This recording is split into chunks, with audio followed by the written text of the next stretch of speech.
The night air smelled of salt and seaweed, a brackish scent that wound through Theon Greyjoy's memory and refused to let him forget where he belonged. The Iron Islands were never kind, never gentle. Harsh rocks, roaring waves, and bitter winds defined that place he had once called home. Even in the stillness of a late autumn night, the wild waters never slept. They slammed against the cliff sides of Pike as though trying to tear the old fortress from its perch of stone. He stood on a narrow bridge high above the sea, the moon a slender crescent.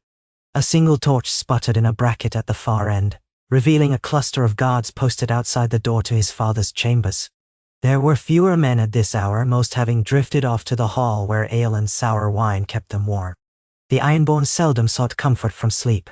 They preferred to nurse their thirst until the first break of dawn. Still, these men were on duty, and their post was close enough that Theon had to step carefully across the swaying rope bridge.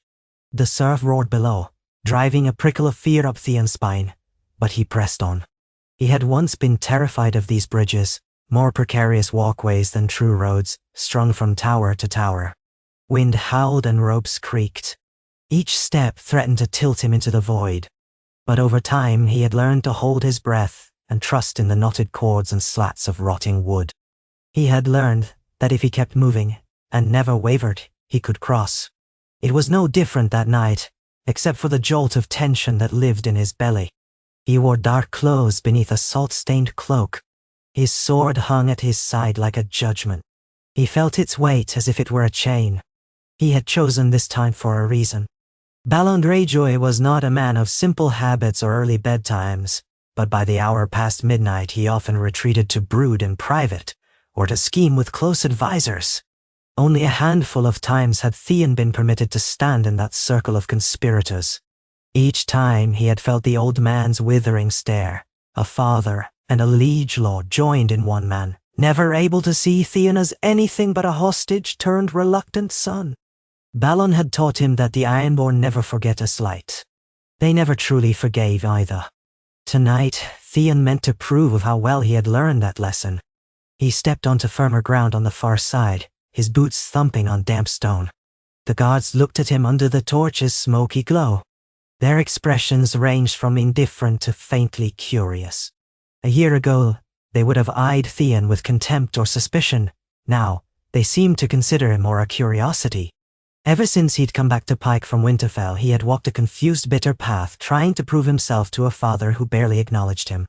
Then came the fiasco at Winterfell, the disastrous attempts to hold that stronghold that had once been his home in everything but blood.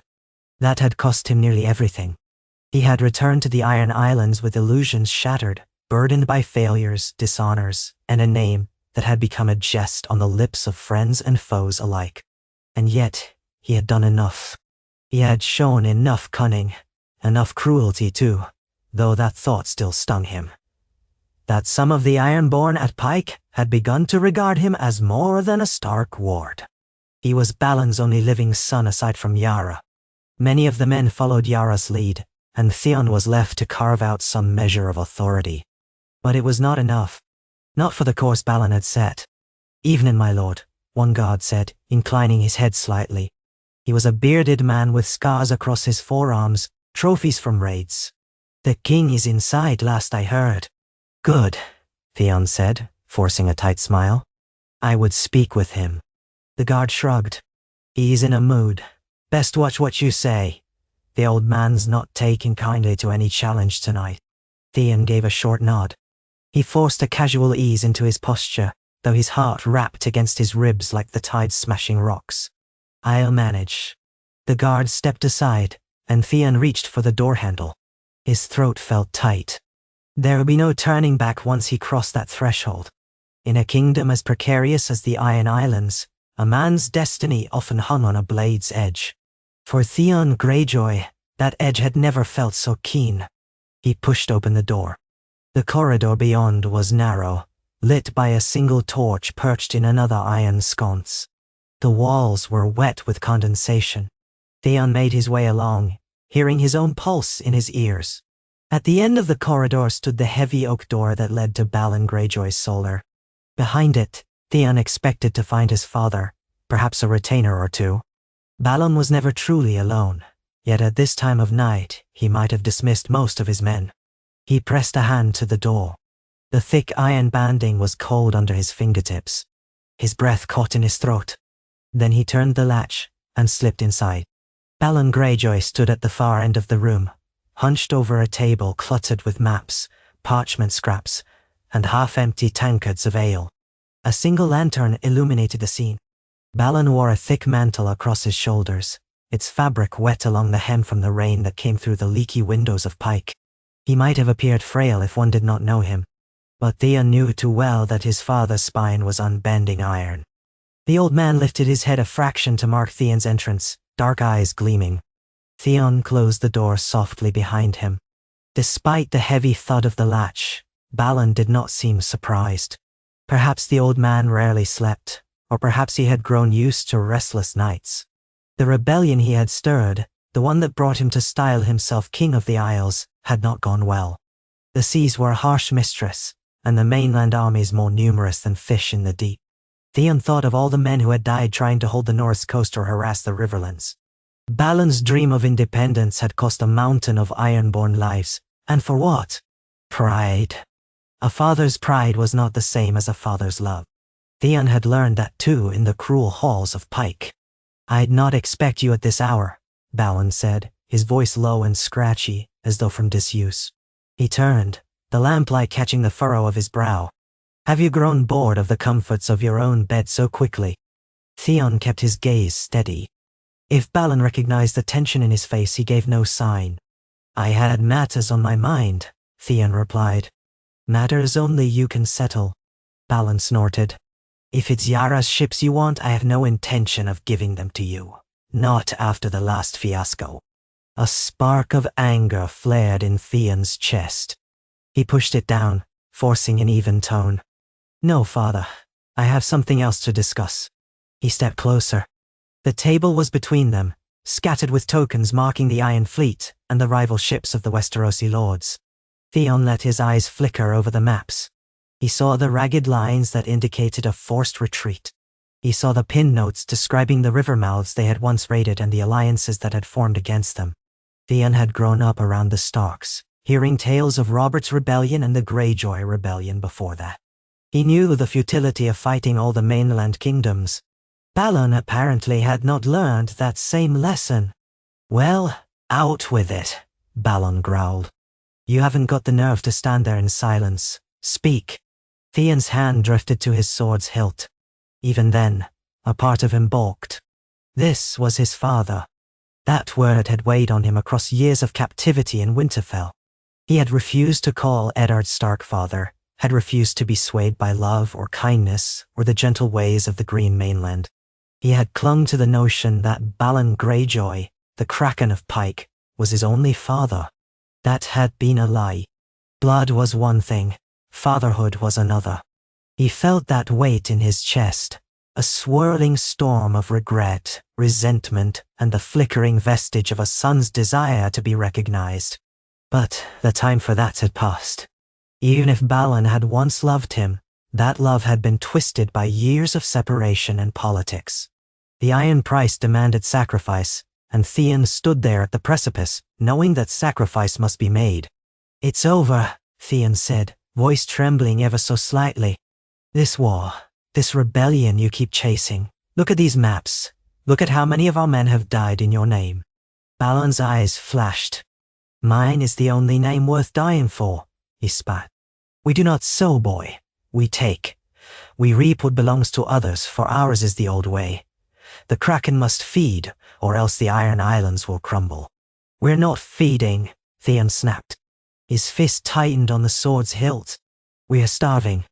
The seas churn with wreckage from our ships. The men whisper that you've led them into a hopeless war. Yara tries to hold them together, but even she sees it. The Arbor's fleet patrols the southern seas, the North rallies anew, and the Lannisters hold the west. Where is there left to raid?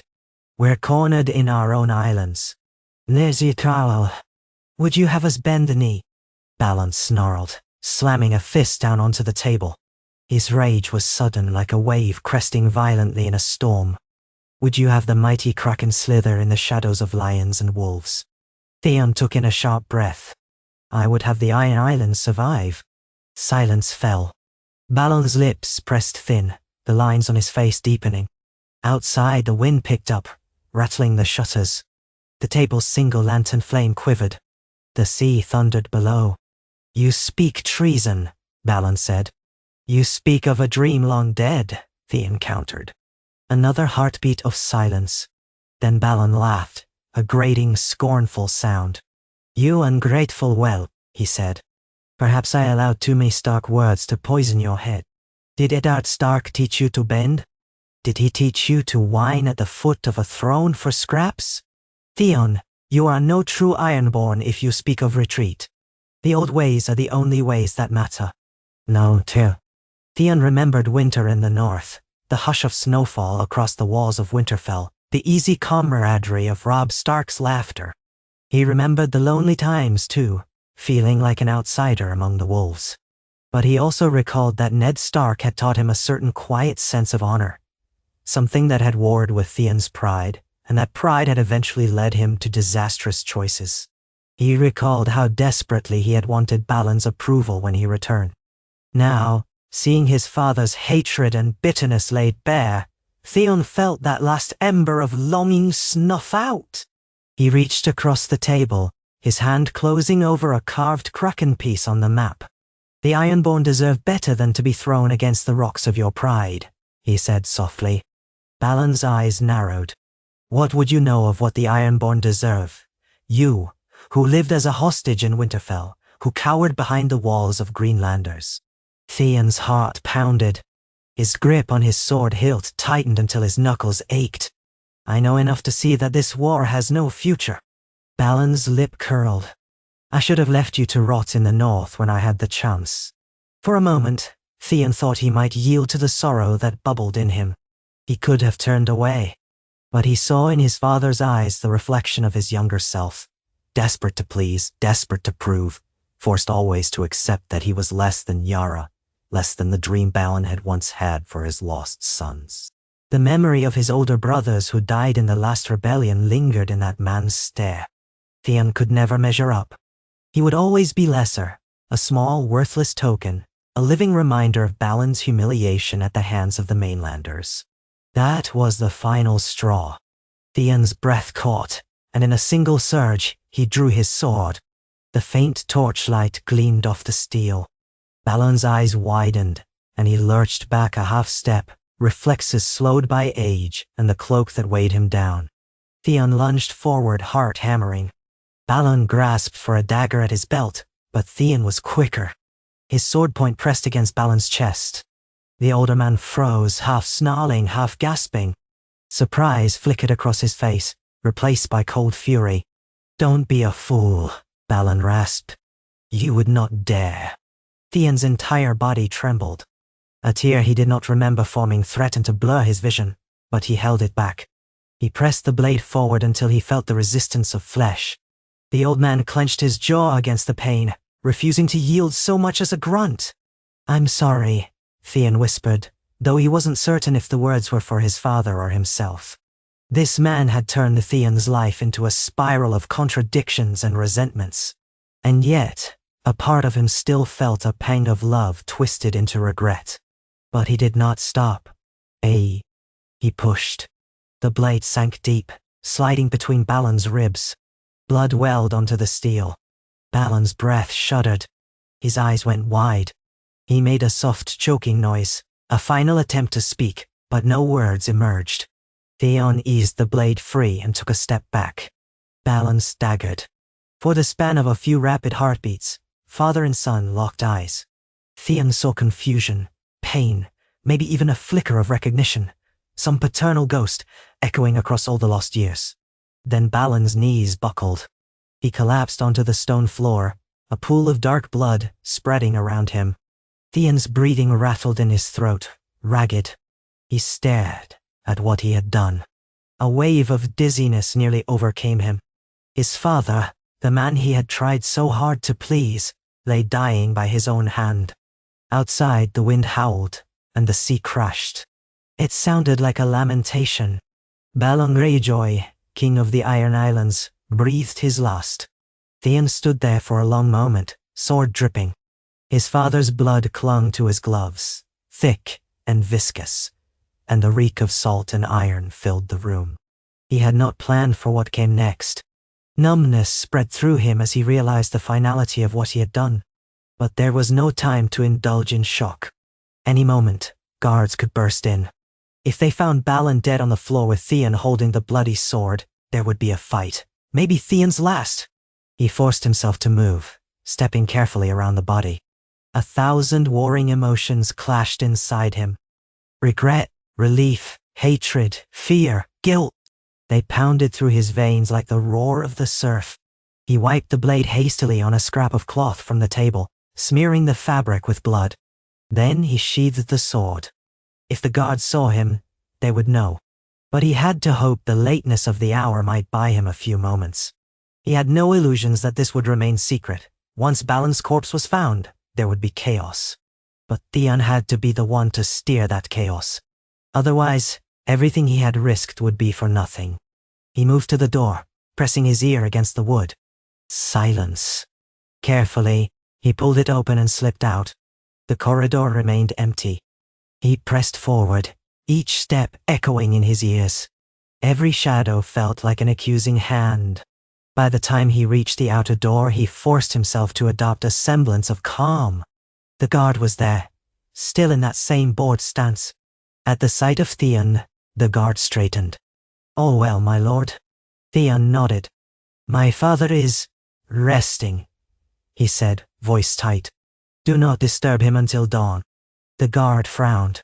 Theon offered no further explanation, just slipped past, stepping onto the rope bridge once more.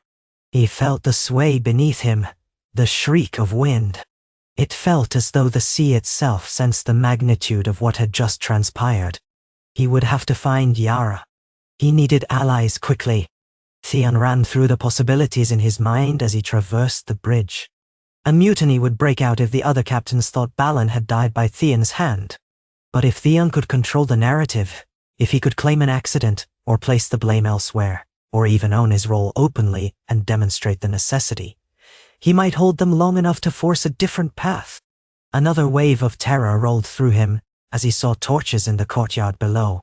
Men moving about. He thought he heard a shout, but he pressed on. Yara had more standing with the Ironborn than he did.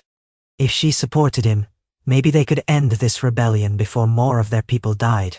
He had to try. Yara's chambers were in another tower, equally gloomy, reached by another winding path of stone steps carved into the cliff face. Theon felt the cold night wind lash at him, the salt stinging his eyes. The Iron Islands were cruel in every sense of the word. He reached the door and rapped once, then entered without waiting for a reply. Inside, Yara stood near a brazier, her back to him. She turned, eyes narrowing at the intrusion. Yara was lean, strong, with dark hair tied back. She had a presence about her that made men respect or fear her, often both. "What in the drowned god's name?" she began. Then her gaze dropped to Theon's hands, the blood spattering his gloves. Her face hardened. "Whose blood is that?" Theon licked his lips. "We have to talk." Yara's gaze flicked to the door, then back to Theon's face. "Guards!" she called, but Theon stepped forward quickly, raising a hand. "Wait," he said. "If you call them, it will be you who dooms us all." She paused. Though tension rippled through her stance, she did not call again. "What have you done, little brother?"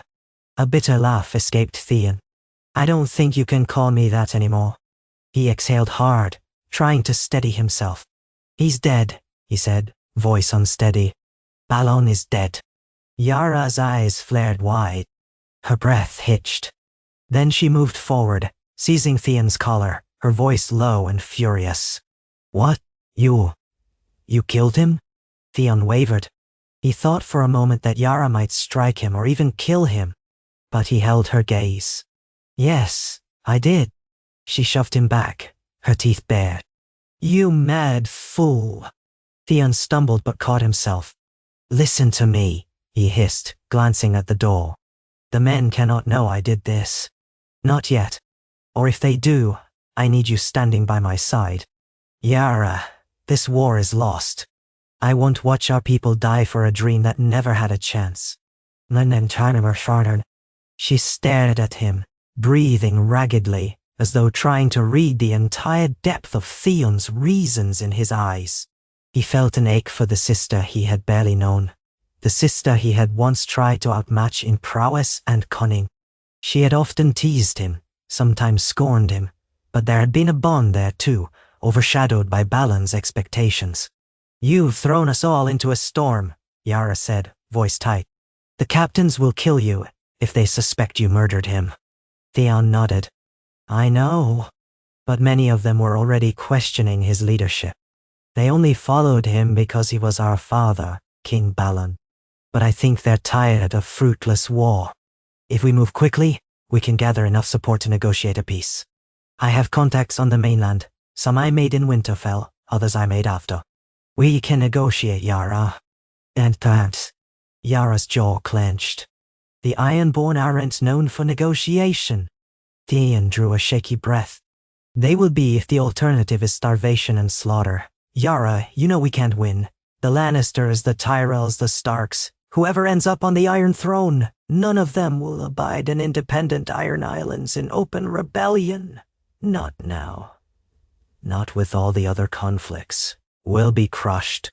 Yara turned away for a moment, raking a hand through her hair, cursing under her breath. Then she rounded on Theon. "Damn you. Of all the ways, but fine, let me think." She glanced at Theon's bloody gloves. "Wash that off, at least." Theon stripped the gloves off, tossing them aside. His hands beneath were smeared red. He crossed to a basin of water, trembling as he tried to scrub himself clean. The water turned pink, swirling. His face felt flushed, his mind reeling. Yara paced behind him. "We need to secure the men. The first question they'll ask is who inherits the Seastone chair. It should be me. I'm older, more trusted.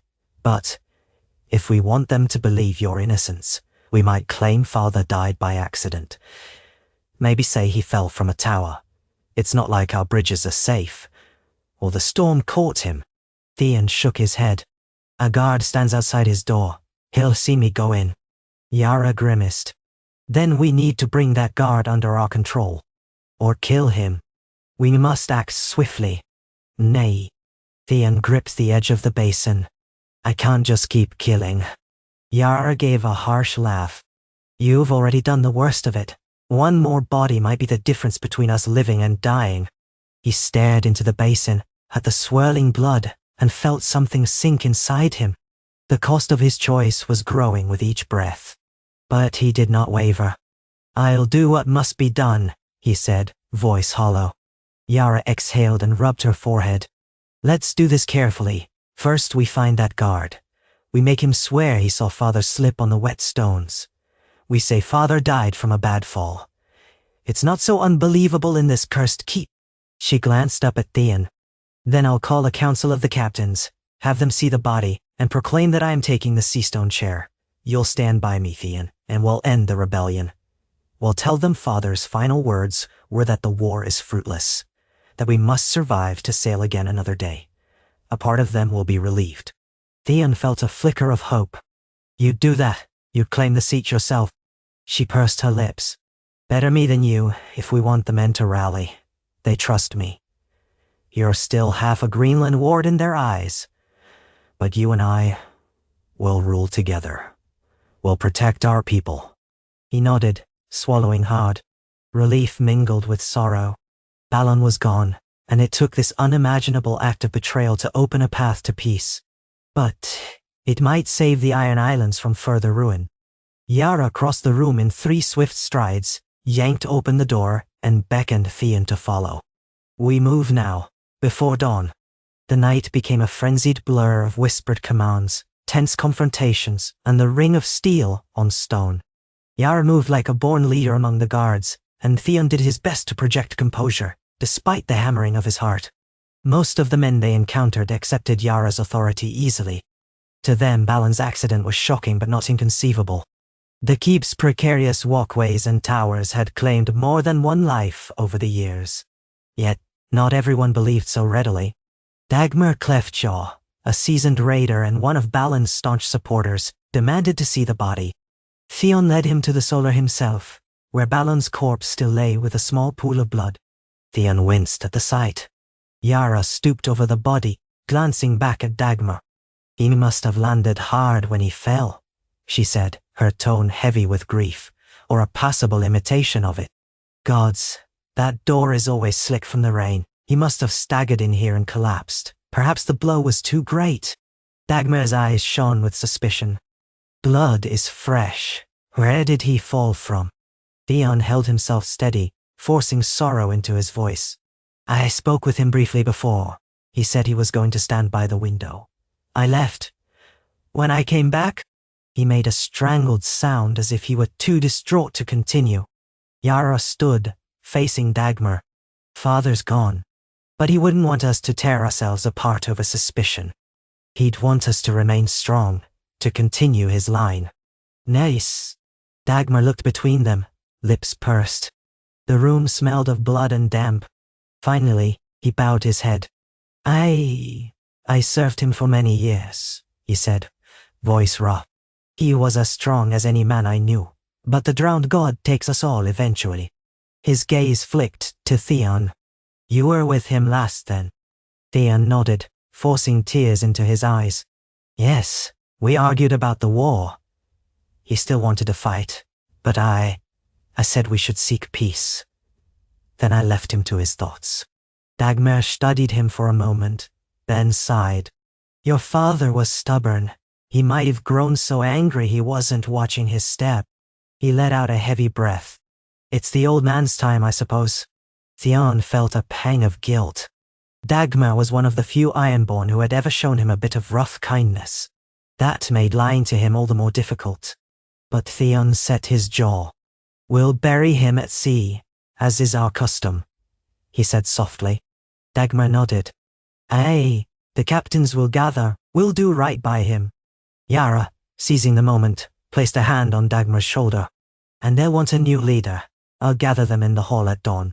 Dagmar said nothing, but Theon saw how his eyes lingered on the body.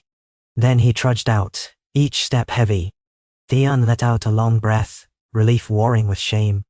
As dawn broke, the keep was abuzz with activity. Word spread that Balon Greyjoy was dead, and the Ironborn captains assembled in Pike's great hall. The hall was dim, its walls decorated with banners bearing the Kraken sigil. Torches sputtered along the walls, leaving flickering shadows on the floor. The air smelled of old rushes and spilled ale.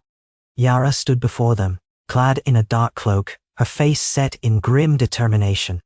Theon stood at her side, behind and slightly to the left, projecting unity. Around them, men muttered, shifting from foot to foot. Some looked openly distraught, others masked it with cold stoicism. They were Ironborn, after all, raised to see death as a necessary tide. "My father, King Balon Greyjoy, is dead," Yara announced, her voice carrying through the room. "He fell last night, alone in his tower. I found him. The old fortress took him, as it has many of our kin over the years." Naya. A rumble of voices swept through the hall. Theon recognized captains from Great Wyke, Harlaw, Blacktide, Saltcliffe, and Orkmont among them. Some pounded their fists in a sign of mourning. Others cursed under their breath. "He died with his crown on," Yara said, gesturing to a battered iron crown that lay on a small table before her. "But now the islands must choose a new leader. I would take up my father's mantle for the good of us all, and I ask for your support." A voice interrupted from the crowd. "What of your brother? He's a man grown. The Ironborn won't be led by a woman, not unless we must." Theon recognized the speaker, Carl the Maid, a swaggering fellow who had allied with Yara in raids. But the question was not surprising. Yara had always had to prove herself among the men. She answered before Theon could. "Theon is here by my side and the war is not lost, but we've all seen how it's gone. My father's final words," she shot Theon a quick glance, "were that we should make peace. We are hemmed in on all sides by the Greenlanders' armies and fleets. We cannot hold. Theon and I believe the Iron Islands must bide our time, rebuild our strength, and keep our ways safe for another generation. Another voice, peace, surrender, is more like it. A smattering of agreement rippled through the crowd, but Yara lifted a hand for silence. For the sake of every mother who's lost a son to this war, for the sake of every one of us who wants to ensure our children have ships to sail, we must negotiate a truce. Once we are strong again, the Ironborn might rise anew. But right now, pushing further will see us drowned in our own blood. Theon stepped forward, heartsick and determined. He still felt Balon's blood tingling on his hands, but he forced his voice to be steady. Our father gave everything to the cause of the Iron Islands. But we're outnumbered. We can't continue to bleed. Not when Lannisport's ships guard the west, and the Redwynes guard the south. Winterfell is no longer ours to threaten, and the Riverlands have become a battlefield of their own making. There's nothing left for us to gain, only more death. Nay. The men shifted uncomfortably. Theon could see reluctance in their eyes.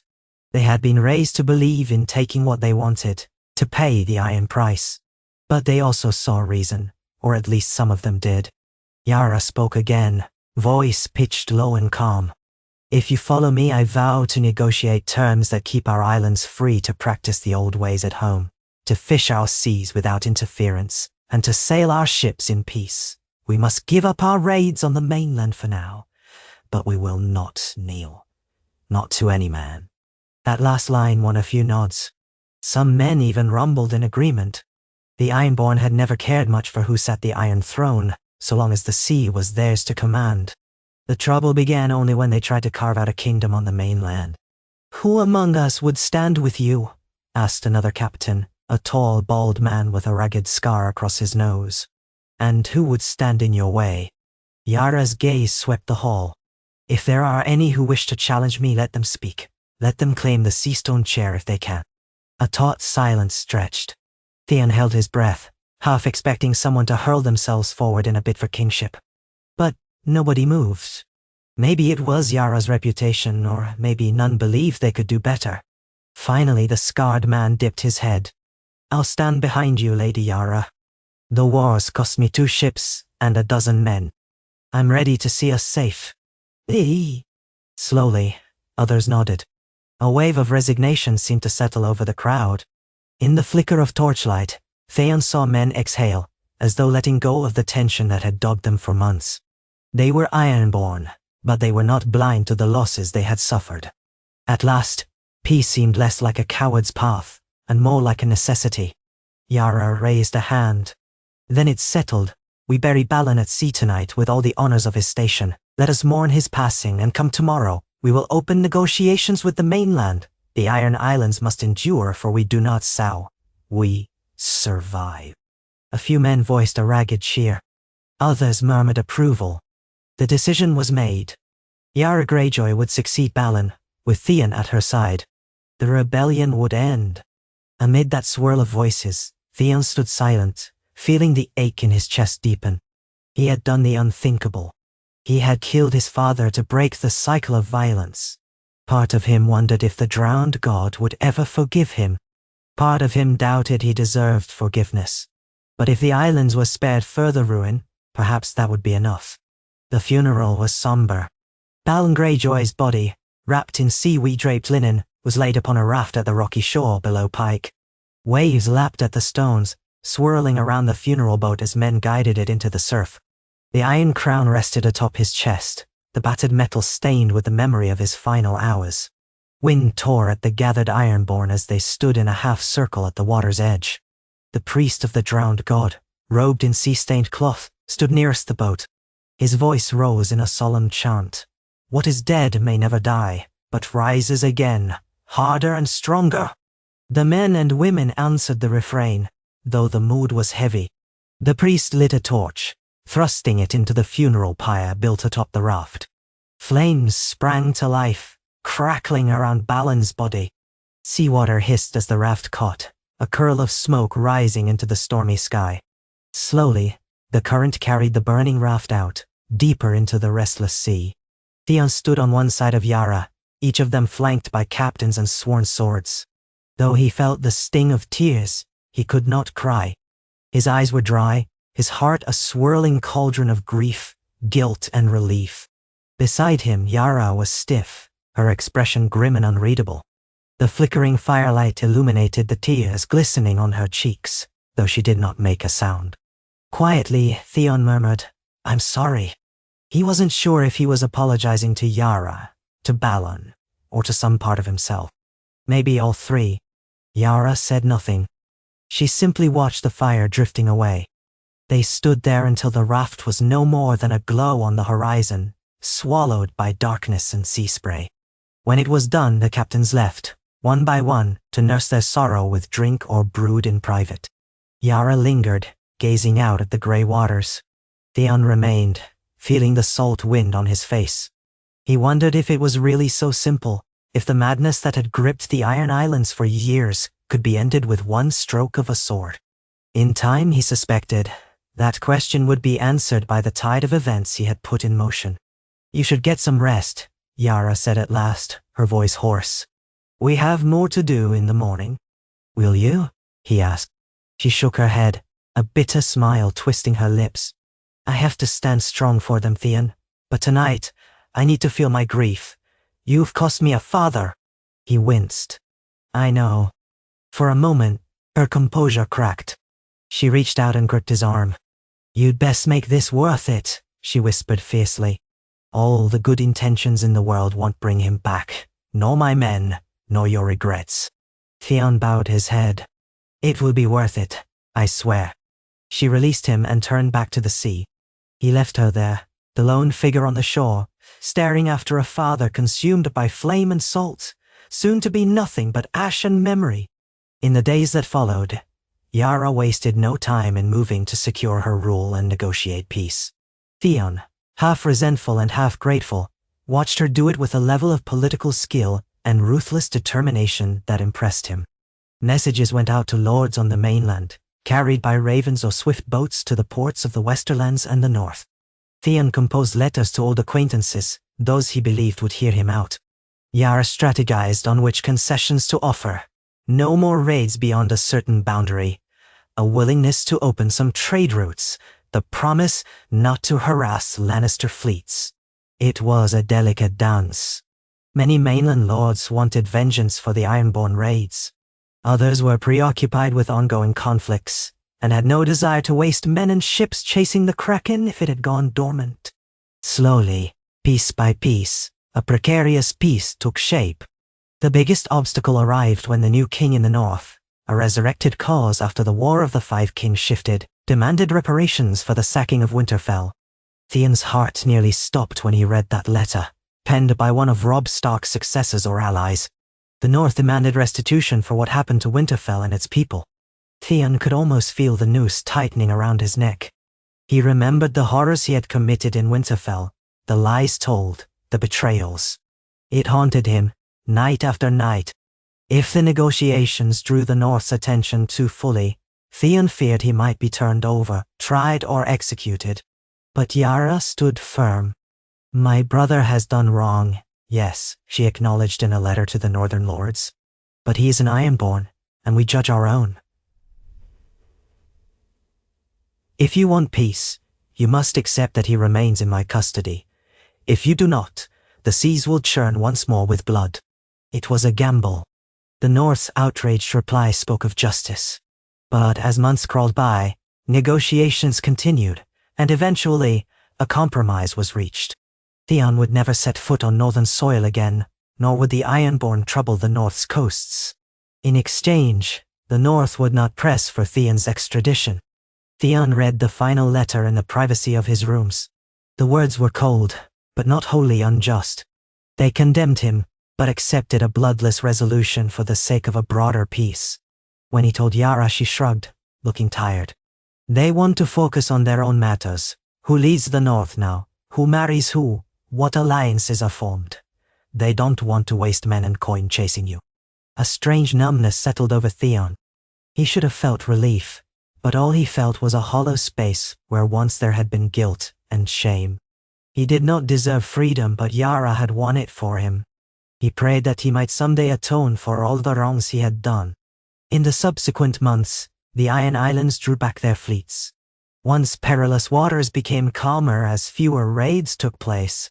Yara sent envoys, chosen men she trusted, to parley with various rulers. Trade resumed in small quantities. Merchant vessels tentatively crossed the seas to Old Wick or Harlaw. At first, the Ironborn hissed at the notion of paying for goods, but under Yara's leadership, they adapted. They had no other choice if they wanted to survive. Those who resisted, who declared Yara unfit because she had bowed to the Greenlanders, sometimes tried to spark rebellion.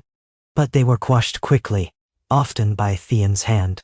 He led a small band of loyal warriors, men who had grown weary of endless war, and confronted any rebellious captain who threatened to resume raids. Blood was shed in those skirmishes, but Theon's ferocity and Yara's authority carried the day. In time, the rumor began to spread that Theon Greyjoy was dangerous indeed, that he had killed his own father, or at least had not tried to stop him from dying. Though the official story remained an accident, the Ironborn were not fools. Whispers circulated in dockside taverns, among the rigging of ships, and in the hush of midnight gatherings. Some murmured that Theon was cursed, that the drowned god would punish him for kinslaying, if that was indeed what had transpired. Others saw him as a necessary kind of monster, an Ironborn so dedicated to ensuring their future that he would stop at nothing. Theon tried not to let the rumors disturb him. He knew the truth. Each morning, he rose to face a new day on these storm-lashed islands, determined to make sense of the path he had carved. Each night, he wrestled with nightmares, his father's eyes in that final moment, the echo of his father's voice calling him unworthy. But each day he pressed on, working alongside Yara to shape a future for the Ironborn that did not rely on constant war. Slowly, it worked. The tension with the mainland lessened. The North, while never forgiving, agreed to a non-aggression pact. The Lannisters were too busy with their own intrigues, and the Tyrells had their own domain to secure. Theon even heard rumors of broader wars across the sea, threats from the east. The world was changing, and the Ironborn were slipping under the waves, unnoticed. For the first time in a century, that was precisely what they wanted. In the hush of a pike twilight, Theon walked the battlements, alone. Spray from the ocean misted his face. He looked out over the Black Sea. The sun was setting, a smear of orange over the horizon. Gulls wheeled overhead, crying out for scraps. Beneath him the waves roiled, reflecting the sky's dying light. A voice spoke behind him. "Peaceful, isn't it?" He turned to see Yara, hands on her hips, looking out at the horizon. She wore no cloak despite the chill wind. Her hair was braided back, a few silver beads glinting among the dark strands, captain's beads, tokens of her status. "Sometimes," Theon said softly, "sometimes I wonder if I did the right thing, or if I just replaced one tyranny with another." Yara gave him a long look. "You think we're tyrants?" He sighed. "I think we hold power, and we impose our will on those who would defy us. We talk of peace, but we've spilled blood to maintain it." She shrugged. "Life in the Iron Islands has never been gentle or fair." She nodded at the horizon. "Still, the men have enough to eat. They bury their dead in a ground that might one day yield something again. Or they toss them to the sea, as is our custom. The main thing is, the funeral pyres aren't lighting the sky every night. Mothers aren't mourning fresh-faced boys who died raiding for plunder we no longer need. There's hope, Theon. More than we had under father." "Nafratae." He swallowed, tasting salt. "I know, yet the guilt, I can't wash it away." She looked away, the wind tugging at a loose strand of her hair. "I miss him too. He was cruel and stubborn, but he was our father." A pang of sorrow clutched Theon's chest. He imagined Balon's body drifting away, flames dancing across his grey hair, and sometimes he saw the father he'd admired as a boy, the proud man who had refused to bend to the might of the Seven Kingdoms. Sometimes he saw only a twisted scowl of disappointment. "We do what we must," Yara said more gently. "That's the Ironborn way. The strong do what must be done, and the weak suffer." She placed a hand on Theon's shoulder, gripping it firmly. "But we don't have to be monsters, Not all of us. We can learn from the mistakes of the past. Father never did. Perhaps we will. He nodded, grateful for her presence. In the emptiness left by Balon's death, he found a sibling he could rely on, if not always love without quarrel. They were both Greyjoys, children of a brutal heritage, forging a new path for their people. High above them, clouds drifted, revealing slivers of a moon. The stormy seas glinted with reflected light, alive and restless. The months stretched into a year, then more. Theon learned to navigate the subtle currents of leadership. Yara handled most of the direct rule, sitting in councils, mediating disputes among captains, charting trade deals. Theon spent more time on ships, traveling between the islands, quelling uprisings or bandit raiders who refused the peace. He became the Iron Hand of sorts, an enforcer with a battered sense of duty. Sometimes he thought of the Starks. He heard rumors, Sansa Stark ruling the north in her brother's name, or Arya Stark appearing as a ghost in the night. He knew little for sure. The realm was in chaos, as it always seemed to be. But the Iron Islands, for once, skirted the storms. One grey dawn, Theon was aboard a longship, the Maiden's Dagger, returning from Great Wick where he had put down a small rebellion. It was a chilly morning, with fog clinging to the waves. The sails were slack in the feeble breeze. Theon stood at the prow, eyes scanning the horizon for Pike's towering silhouette. He felt weary, the kind of bone-deep fatigue that no mere night's sleep could remedy. He heard the slap of footsteps behind him on the deck. Turning, he saw a man approaching, one of the old reavers who had accompanied him. His name was Harl, a tall, lean figure with a missing ear. "My lord," Harl said with a nod, "land ahead." Theon peered through the thinning fog. The shape of Pike's towers emerged, perched on the rocky cliffs. Home day. He felt no rush of comfort, but it was familiar. The walls that had once loomed ominous and oppressive had become, in some way, a symbol of stability. Soon the crew guided the ship into the cove, lowering sails and manning the oars. Theon hopped off onto slick rocks, sea spray misting around him. He clambered up a short path to the keep. The gulls wheeled overhead, shrieking. Clouds hung low, threatening rain. He found Yara in the great hall, conferring with a handful of captains about a new trade route to the Westerlands. She caught sight of Theon, and a hint of relief passed over her face. She dismissed the captains with a curt wave, telling them she would finish negotiations later. Theon approached, noticing the tightness of her expression. "Trouble?" he asked. She made a face. "Those men are more comfortable slitting throats than discussing terms. They want the old way, Theon. They chafe under this peace." Theon nodded, understanding. "Nothing is ever permanent. If we show weakness, they'll push for raids again. Then the mainlanders will respond and we'll be back where we started." "Nile, Eindal." Yara leaned on the table, her knuckles whitening. "We keep them in line, but it's hard. Father maintained his rule by fear. I'm trying to maintain it by both respect and the threat of retribution if necessary. Sometimes I wonder which path is better." He exhaled. "We do what we must. We can't let the Iron Islands slip into mindless reaving again, not when the realm is still too strong for us to stand alone." She inclined her head. "You're right." Then she mustered a wry half-smile. "How was Great Wyke?" "Rebels gone," Theon replied, grim. They thought they could pledge themselves to a drowned priest who claimed he had visions of a new king rising from the sea. A zealot, half-mad, but charismatic enough to gather a few dozen men. We put them down. Cleanly, if you can call it that. Nanani. Yara's smile faded. "More death. Theon, is this truly better than war? Every day we fight ourselves just to keep the peace." He swallowed. "Perhaps it's better to fight smaller battles now than wage a war that devours us all." She studied him, then placed a hand on his shoulder. "Hey, and if it ends with the island standing, then it's worth it." He gave a curt nod, wanting to believe that. In quiet moments, Theon found himself alone in the solar where he had taken Balon's life. Yara had not changed it much, preferring to conduct her business in a larger hall. The table with maps remained, though new parchments and charts covered it. The bloodstain had been scrubbed away. One afternoon, Theon stood there, looking at a new map that outlined shipping lanes. His gaze drifted to the spot where Balon had fallen. He could still see it in his mind's eye, the old man's stunned expression as the sword bit deep.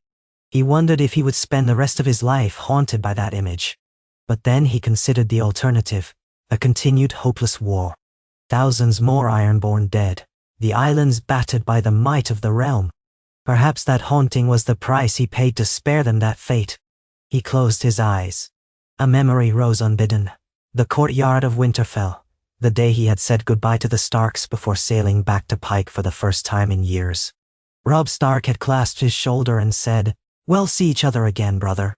Theon had smiled then, thinking that maybe if all went well, the distance between them could be bridged. That distance had become a gulf of betrayal and violence. Theon sighed. Perhaps Robb was gone now, one more casualty in the endless chaos of Westeros. Perhaps Sansa or another Stark scion ruled. It didn't matter. Theon could not undo what he had done, nor could he truly rejoin that family. He was a Greyjoy, a son of Pike, but a son who ended his father's life to save his father's people. He opened his eyes. The lamp flame flickered on the map. He felt a strange sense of determination settle over him. The future was uncertain, but he would walk it, step by step with Yara at his side, forging a new legacy for House Greyjoy, one that might not be written in endless raids and butchered innocence. 2 years after Balon's death, the day dawned unusually bright for the Iron Islands, with sunlight slanting through parting clouds. Theon stood on a rocky outcrop overlooking a small cove near Pike. He wore his best leathers, the Kraken's sigil embroidered on his tunic. At his side was a short ceremonial blade, not meant for battle but for a ritual. A drowned priest stood by the water, chanting softly. A group of Ironborn had gathered, a hush among them. This was to be a naming ceremony for a newborn child of one of Yara's key supporters, a sign that the old ways continued, but also that the new generation would be raised under a more peaceful era. The priest took the infant from the mother's arms and dipped it into the cold salt water, muttering the old words. The baby let out a thin wail, but the priest drew it forth and handed it back, proclaiming the child, blessed by the drowned god. The mother turned and offered a nod of thanks to Theon, who had come to represent Yara's rule. Yara herself was off on another island, settling a trade dispute. Theon felt awkward, but he inclined his head. The ceremony moved on, singing praises to the sea. Theon scanned the crowd, noticing how the men were dressed more plainly than in the days of constant riding. Fewer weapons, fewer scars. Some of them grumbled about times gone by, but many had adapted to the peace. They fished, repaired ships, built small crafts, or engaged in modest trade runs. At the ceremony's end, the crowd dispersed. The father of the child, a broad-shouldered captain named Gorm, approached Theon and bowed his head. "My lord," he said, "thank you for coming. It's an honor." Theon waved a hand. "I'm no lord. That's Yara's seat." Gorm's lips twitched in a slight smile. "She's my captain, but you're her brother. We all know your role in things, though we don't speak of it openly." His eyes hinted at the deeper truth. Theon stiffened. "You mean?" "Yes," Gorm said quietly. "I was no friend of your father, but I served him. I know the story we tell, that it was an accident. Some believe it, others do not. But I, for one, see that the islands are more stable now than they've been in a long time. For that, you have my gratitude, however it came about." Theon opened his mouth, then closed it. He felt unexpectedly moved and equally uncertain how to respond. "We did what we had to," he managed. Gorm nodded. "Aye, we did. And now my son may grow up in a world not at constant war. Maybe, in time, we'll grow strong enough to stand on our own terms, but without throwing ourselves against the mainland's armies." A tentative warmth spread in Theon's chest, as though for once he could believe that something good might come from the horrors he had witnessed and wrought. "I hope so," he said quietly. Gorm clapped him on the shoulder, then departed, leaving Theon alone with the receding tide. The waves foamed at the shore, reflecting the morning sunlight. The gulls cried overhead. Theon stood there for a long while, letting the sea breeze ruffle his hair. He thought of Balon, of all the men and women lost to the wars. He thought of the guilt that still gnawed at him. But he also thought of that child, baptized in salt water, free to live without the constant fear of an impending raid or blockade. Maybe that was enough. Maybe that was all any man could hope to do in this brutal world. Carve a path that might lead to something better, even if it was stained with mistakes and haunted by regrets. Over the following years, Yara's rule solidified. She declared herself protector of the Iron Islands, refusing the title of queen, though some called her that. She insisted that no man nor woman should take the crown, unless they could truly secure the island's independence without condemning their people to slaughter. Her rule, while at times harsh, allowed pockets of prosperity to return. The old fishing villages expanded, new ships were built, and a few adventurous captains sought legitimate trade routes across the narrow sea. Theon continued serving as her chief enforcer and advisor. He went on diplomatic journeys, forging relationships with merchants in Essos, exploring opportunities beyond the Seven Kingdoms. In Braavos, he stood on the Titan's foot and looked out at a city teeming with trade and life, so different from the Iron Islands. He imagined a future where the Ironborn might sail far and wide, not just as reavers, but as explorers, traders, or mercenaries if they chose. When he returned home, the storms were still there, the rocky shores still dangerous. But the people were a touch less grim. Families raised children without the looming certainty of war. Theon heard fewer curses on his father's name, and more talk of the next harvest or the catch of the day. Life was not easy, these were the Iron Islands after all. But it was more hopeful than before, and that was all Theon needed to see. One late afternoon, after a voyage, he returned to Pike to find Yara seated in the solar, documents spread before her. She rubbed her eyes wearily. "You're back," she said. "Good." Theon dropped a small leather pouch on the table. It jingled with coins. "Bravosi gold. We've struck a potential deal to ferry cargo between Bravos and White Harbor. We'd serve as protectors for merchant ships. They'll pay well." Yara eyed the pouch. "Escorting merchant ships? The old Ironborn would call that an insult to our heritage." Theon smirked. "Let them. We'll get paid to do what we do best. Sail, and no one has to die. That's the sort of arrangement we need, unless you want to start another war." "Naeternelto." She shook her head. "No wars." Then more softly, "We have enough blood on our hands." They fell into silence, the soft flicker of lanterns illuminating the old stones. At length Yara tapped the parchment before her. "I was drafting a message to the lords of the Westerlands. They want to open another route. They're short on ships, so they asked if we can supply some, for hire, mercantile shipments."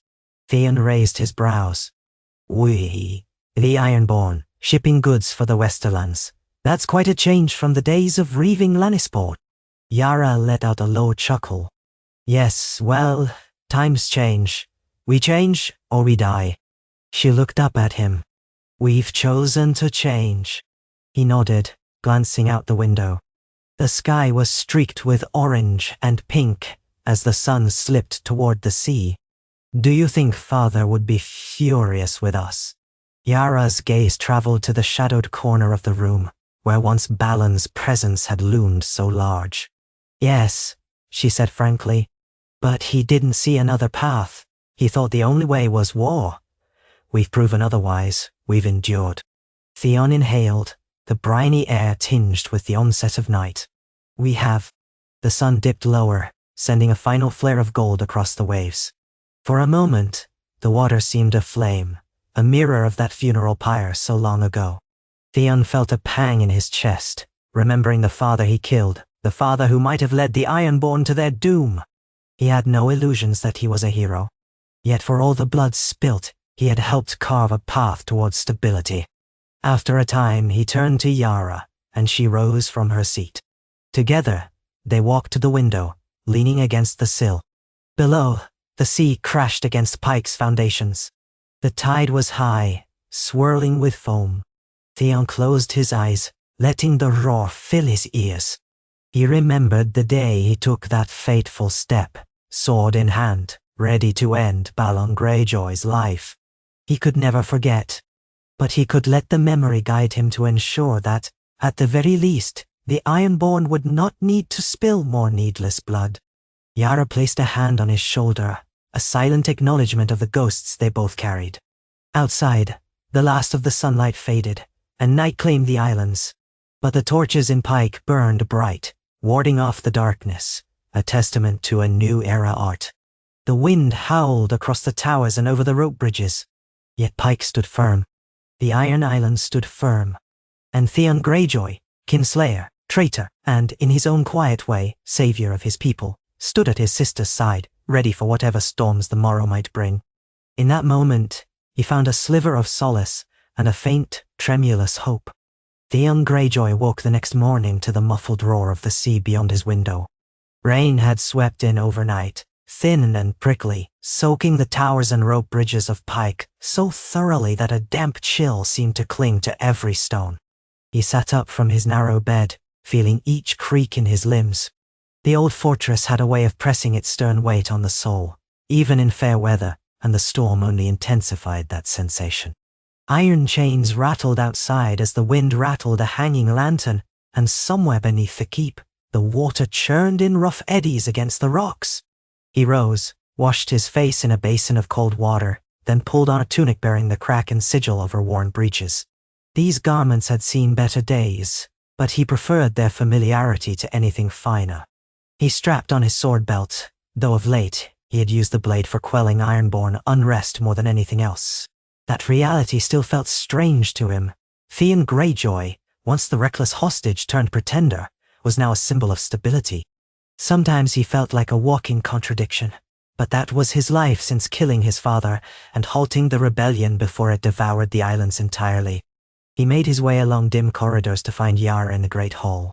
There, he saw that the shutters had been thrown open, letting in a tang of wet air and a view of rain-smeared skies. Yara sat at the carved oak table with 4 captains, 2 men, 2 women, whose expressions ranged from bored to tense. A clutch of parchments and half-empty cups of ale littered the tabletop. Nearby, a brazier lent a feeble warmth that never quite banished the damp. At Theon's approach, Yara looked up. Her dark hair lay braided over one shoulder, and her mouth was set in a hard line. She gestured for Theon to come closer, then nodded toward the group of captains. "We're discussing a new arrangement in the Stepstones," she said. "Some of the free companies across the narrow sea want to hire Ironborn ships for transport. The question is whether we risk tangling with pirate lords in those waters, or if we stick to Bravos and Westeros trade routes." Theon stepped around a chair. "The free companies pay well, but they draw trouble. If these mercenaries end up raiding or harassing merchant vessels under our protection, is our reputation on the line?" One of the captains, a stout woman with a scar slicing across her brow, grunted. "Trouble pays sometimes, my lord. If we ferry mercenaries, we can take a cut from their spoils too. Gold's gold." "Night." Theon studied her face. He recognized that hungry gleam that many Ironborn still possessed, an itch for conflict and a yearning for loot. "Piracy leads to reprisals," he warned. "If we want to maintain the fragile peace with the mainland and the free cities, we can't afford to act like outlaws anymore. The moment we cross a line, Westeros will see us as raiders again." The other male captain, a lanky man with coarse brown hair, nodded. "He's right. We've built relations in Bravos and even Pentos. We ferry goods. We get paid. If we start taking coin from bloodthirsty mercenaries, we risk losing the ties we've spent years forging." Yara's gaze swept the table. She appeared exhausted, as if she'd been mediating this argument all morning. "Let's not drag this out forever. I say we decline the job. The potential gold isn't worth the risk of 1,000 swords turned against us. We're not strong enough to face a coalition of free cities and Westerosi houses if they claim we're enabling seaborne raids in the Stepstones. At least not yet. If you want to reeve, do it quietly and in ways that don't jeopardize our alliances." The scarred woman scowled, but she inclined her head. "As you say, my lady." Yara flicked her gaze to the group. "Then we're settled. If the free companies reach out again, we'll say we're uninterested. Now, see to your ships and keep them ready for the next run to the Westerlands." "Dismissed." "Now." The 4 captains rose and filed out, muttering among themselves. Theon watched them go, reading the tension in their shoulders. They were caught between old desires and new realities. A part of him understood. The Ironborn had once prided themselves on their raids. Now they were mercenaries for hire, protectors of trade, or even traders themselves. Yet another part of him was relieved that Yara remained unmoved by the lure of easy gold. Stability was a fragile vessel, one that could shatter the moment a sword left its scabbard in the wrong place. When they were gone, Theon turned to his sister. "You seem worn out." She exhaled sharply.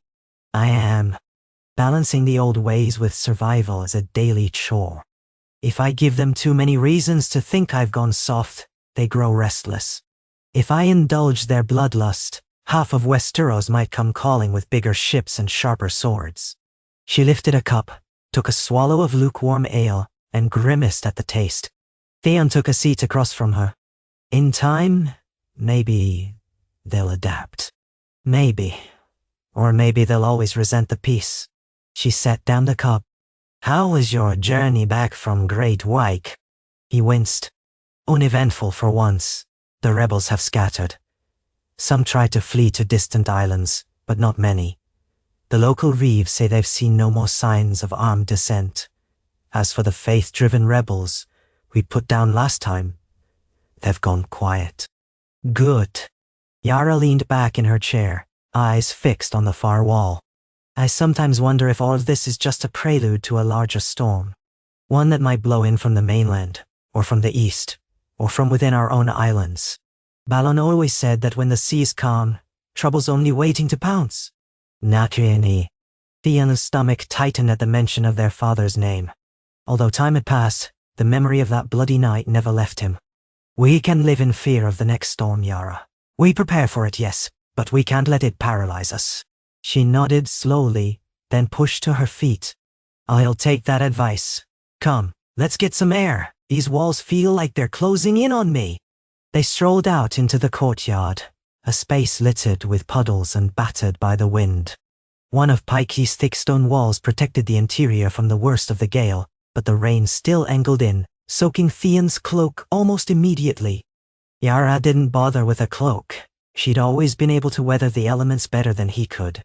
They passed a group of guards hunched under a small overhang, dice rattling on the ground as they gambled for meager coin. Yara halted and looked at Theon. "I have half a mind to sail again myself, just for a while. A short voyage to somewhere that isn't these cursed towers." "If you go," Theon said, "let me come with you. You've barely set foot off Pike in months." She smirked. "I might. But we'll need to maintain appearances. We can't both vanish and leave the islands rudderless. I suppose one of us has to stay, or at least ensure the captains remain on track." She shook her head, raindrops flicking from her hair. "We'll talk more about it later. For now, let's see who's waiting for us inside. The day's bound to bring more arguments." Sure enough, the next few hours found them once again in conversation with various Ironborn lords and captains, all with their own agendas. Some wanted to expand fishing rights, others demanded more leniency to conduct small raids, a euphemism for petty piracy. By late afternoon, Theon felt as if he'd trudged across every cliff and bridge in the Iron Islands. When they finally took a moment to rest, the sun was low, casting watery light through the hall. They were discussing the possibility of a short voyage when a messenger arrived. He was a lanky young man with the pock scars of childhood across his cheeks, and he stepped forward to deliver a small scroll. Yara broke the seal and read, her brow furrowing. "What is it?" Theon asked. She handed him the parchment. "A letter from the north, Lady Sansa Stark." At the sound of that name, Theon's heart gave a lurch. Memories flooded him. Winterfell, the Dayrewolves, the crackle of a fire in the great hearth. The letter was brief and to the point, explaining that Sansa Stark had consolidated her power in the north and now sought a formal agreement with the Iron Islands to ensure the seas remained peaceful. She also expressed interest in retrieving certain northern captives rumored to have been taken during the war, though the letter did not mention Theon by name. The tone, while polite, was unmistakably firm. "Seems she's the Lady of Winterfell now," Yara observed, crossing her arms. "Or at least some sort of ruler. Did you ever think you'd see the day?" Theon shook his head, scanning the script. The letter had none of the naive courtesy he might have expected from the young girl he remembered. Instead, it was the voice of a leader who had weathered struggles of her own. "This is an offer," he said, "but also a reminder that they haven't forgotten the old wounds. She wants to ensure we don't meddle in the north again." "And we won't," Yara said. "We gain nothing from crossing into the North's domain. We have more pressing business elsewhere." She eyed him. "But you knew Sansa, and you were allied to the Starks once, however forcibly. Maybe you should write a response." Theon hesitated, the letter crinkling in his hand. The prospect of writing to Sansa brought an ache to his chest. Could he face her, even in words? He remembered what he did at Winterfell, the terror he sowed, the betrayal. If there was an official truth behind her letter, it was probably that she wanted to gauge how repentant or dangerous he might be. But he braced himself and nodded. "I'll write.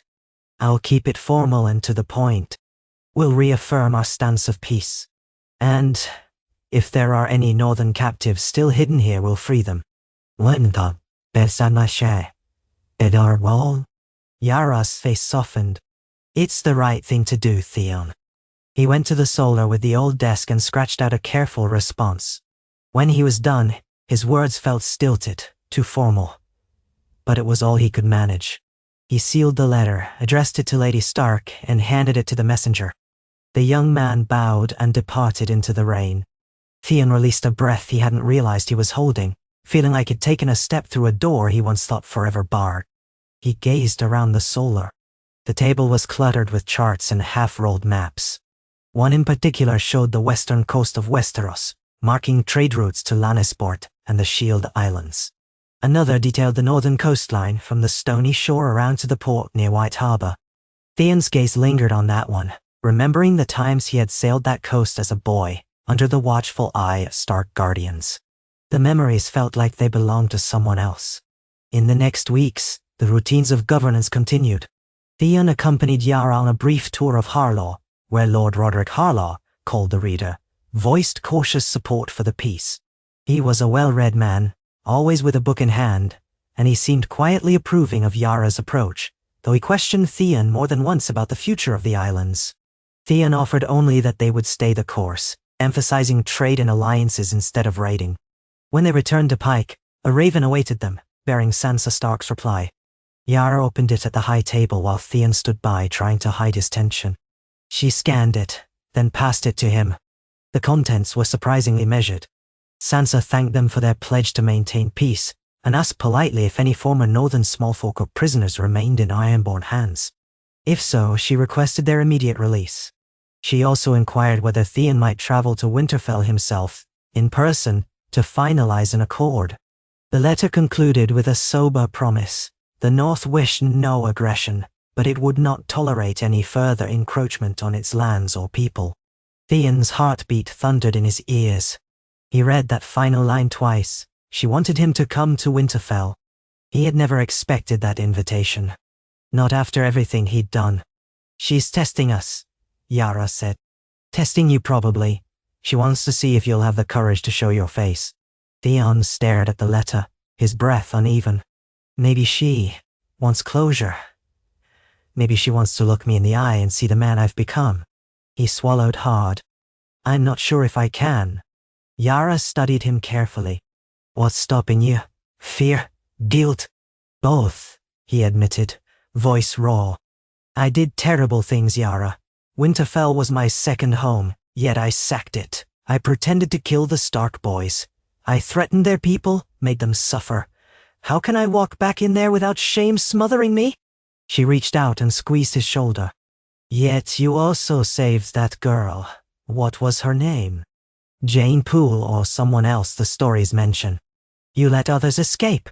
You may be a kinslayer and a turncloak, but you're also a man who put an end to our father's bloody ambitions. You're the reason the Iron Islands still stand tall. If you want to face Sansa Stark, do so knowing you've tried to atone for your mistakes." He closed his eyes, letting her words sink in. "But am I atoning, or am I running from my guilt behind a wall of new duties?" "Maybe both," Yara said, dropping her hand. "We all have ghosts. The real question is whether you want to bury them or keep letting them haunt you." Theon stared down at Sansa's letter for a long time. Then he looked up at his sister, jaw set.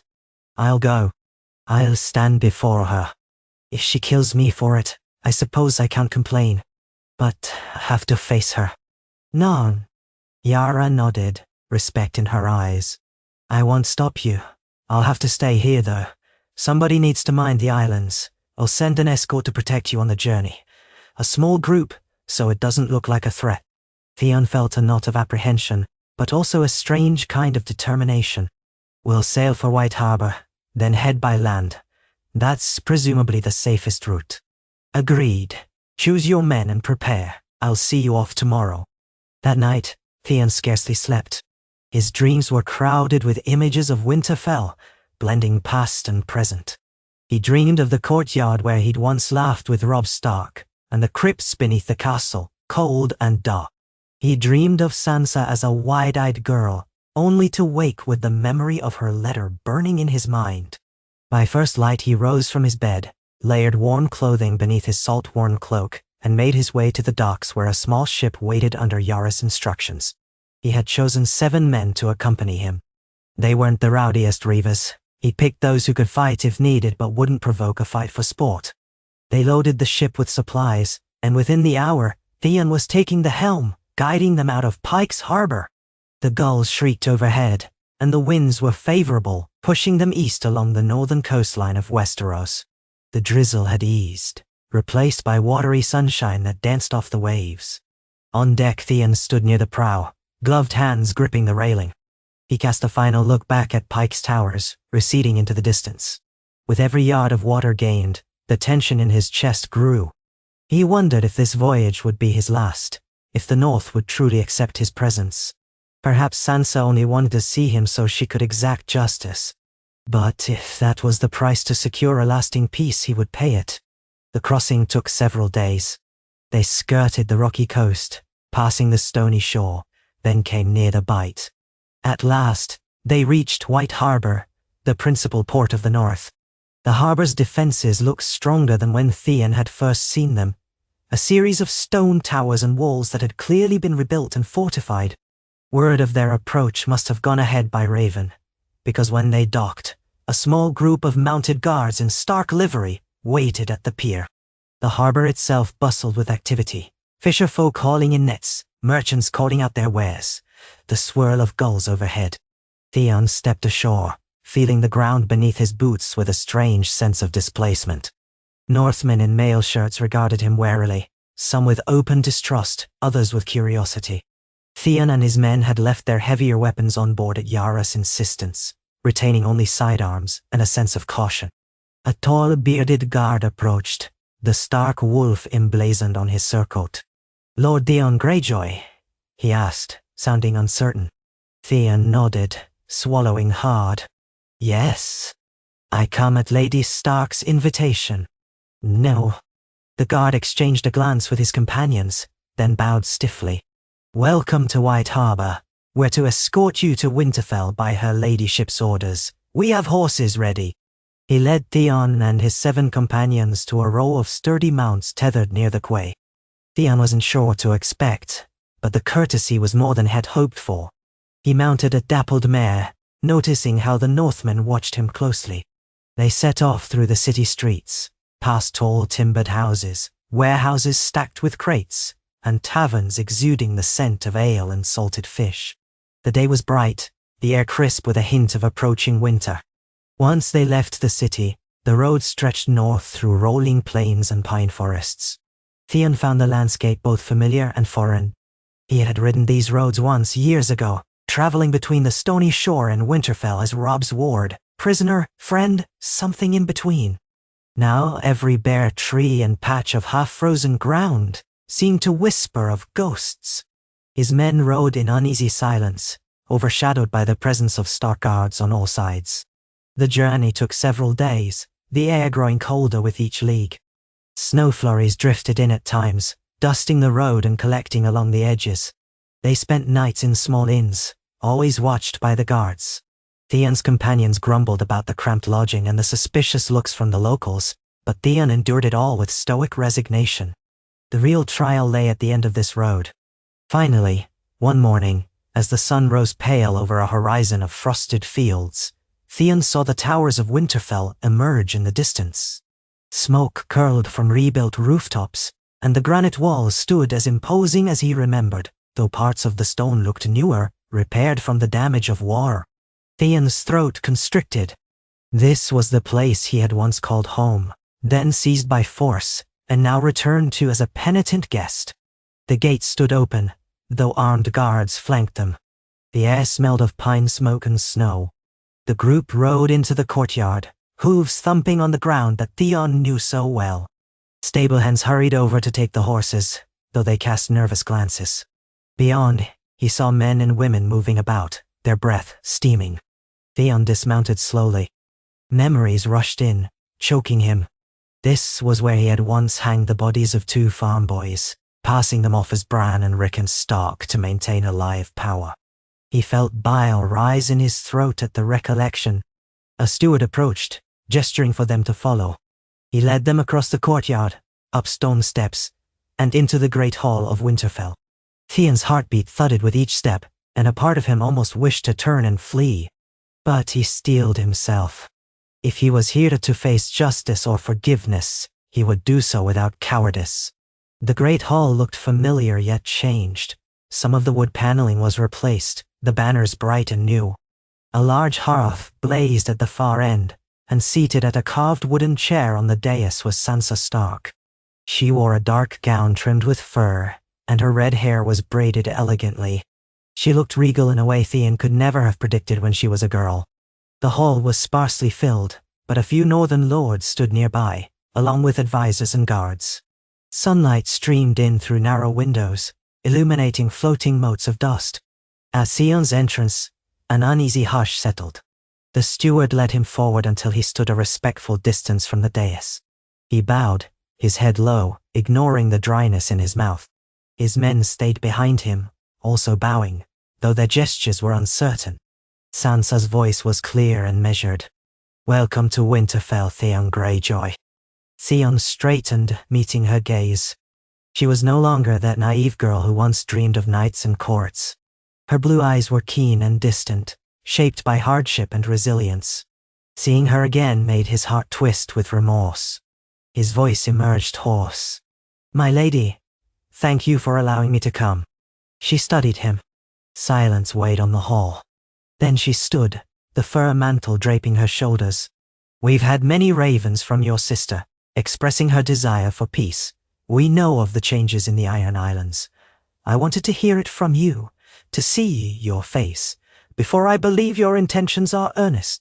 Theon hesitated, aware of the many eyes on him. "They are. The Iron Islands have withdrawn from the war. We no longer raid your coasts. Yara Greyjoy rules now, and she values survival over conquest. We ask for no further conflict with the North. We only want to be left in peace." "Nay." A faint murmur stirred among the northern lords. Sansa raised a hand, quelling it. She stepped down from the dais, moving closer, though she remained just out of reach. He could smell the faint scent of lavender and the smoky trace of the hearth on her clothing. "Theon," she said quietly, "when I last saw you, you helped me escape a terrible place.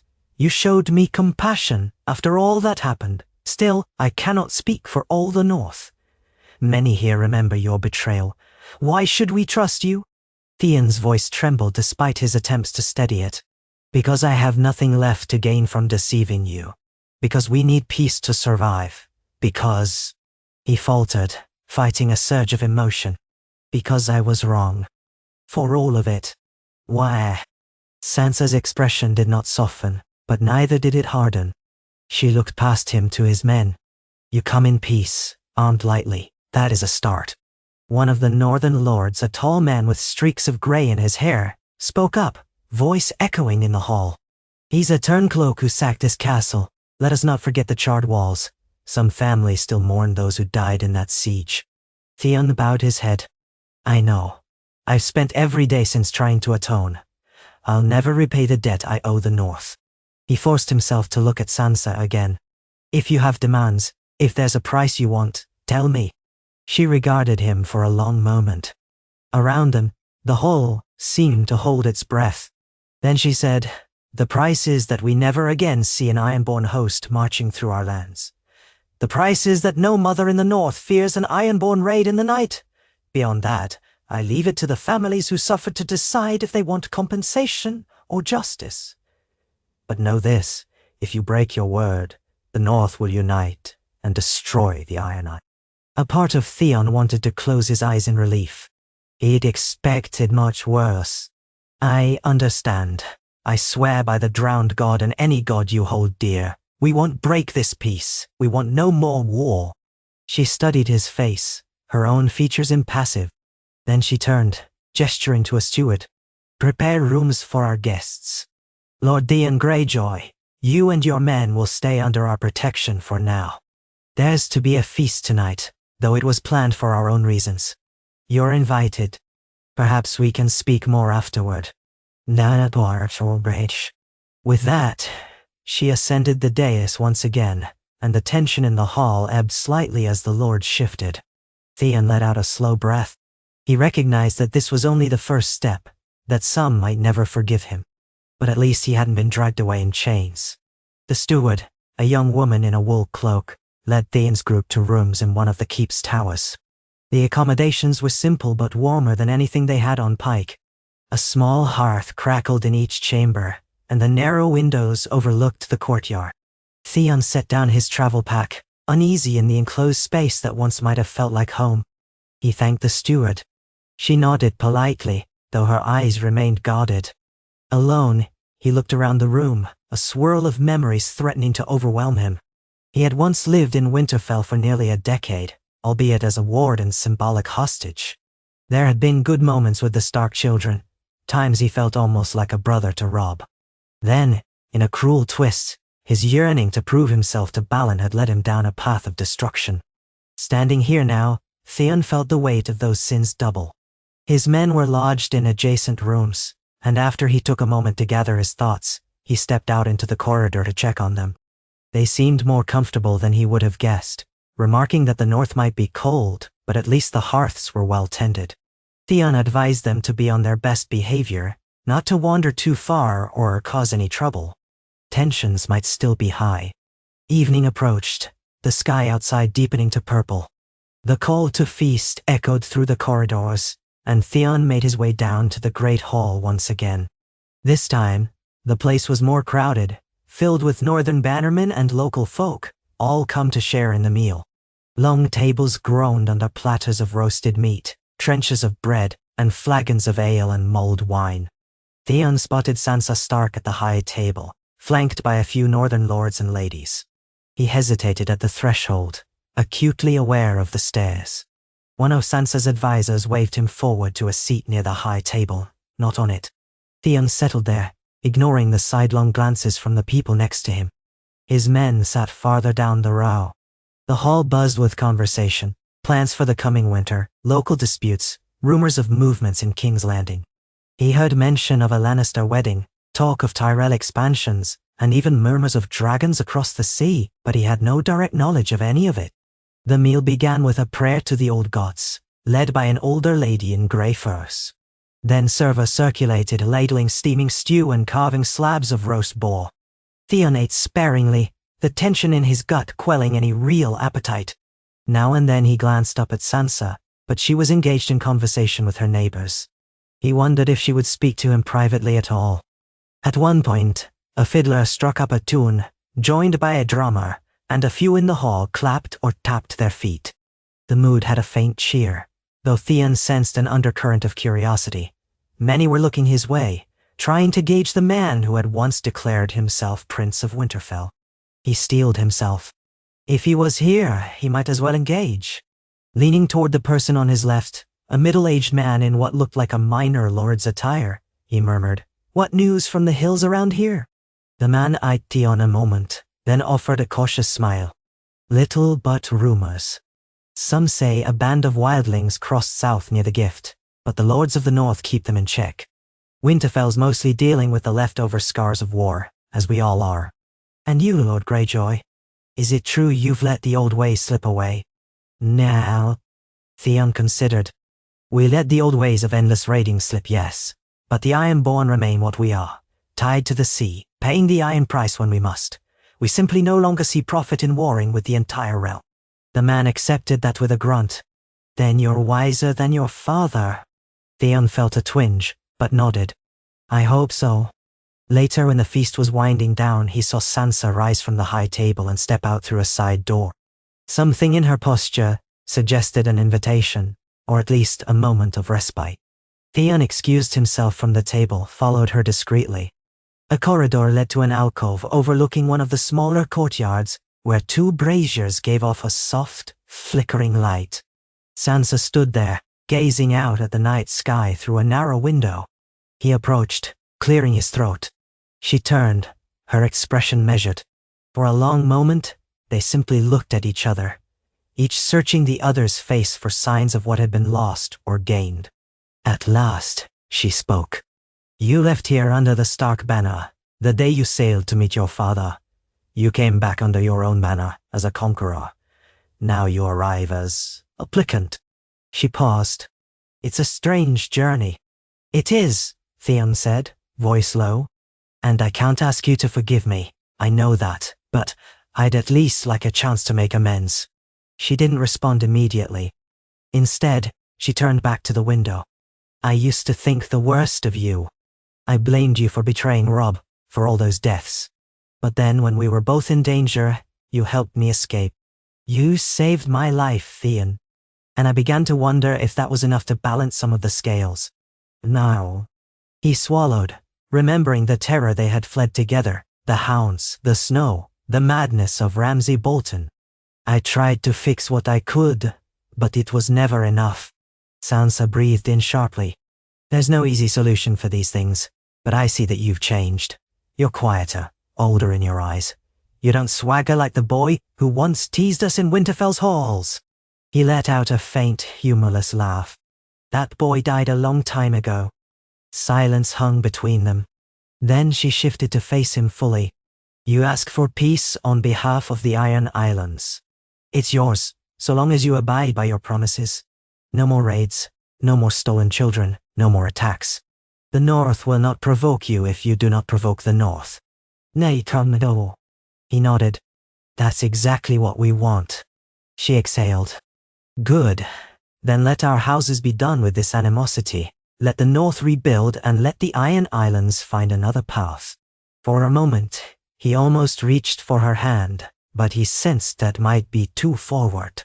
Still, he said, thank you. Sansa gave a tight smile.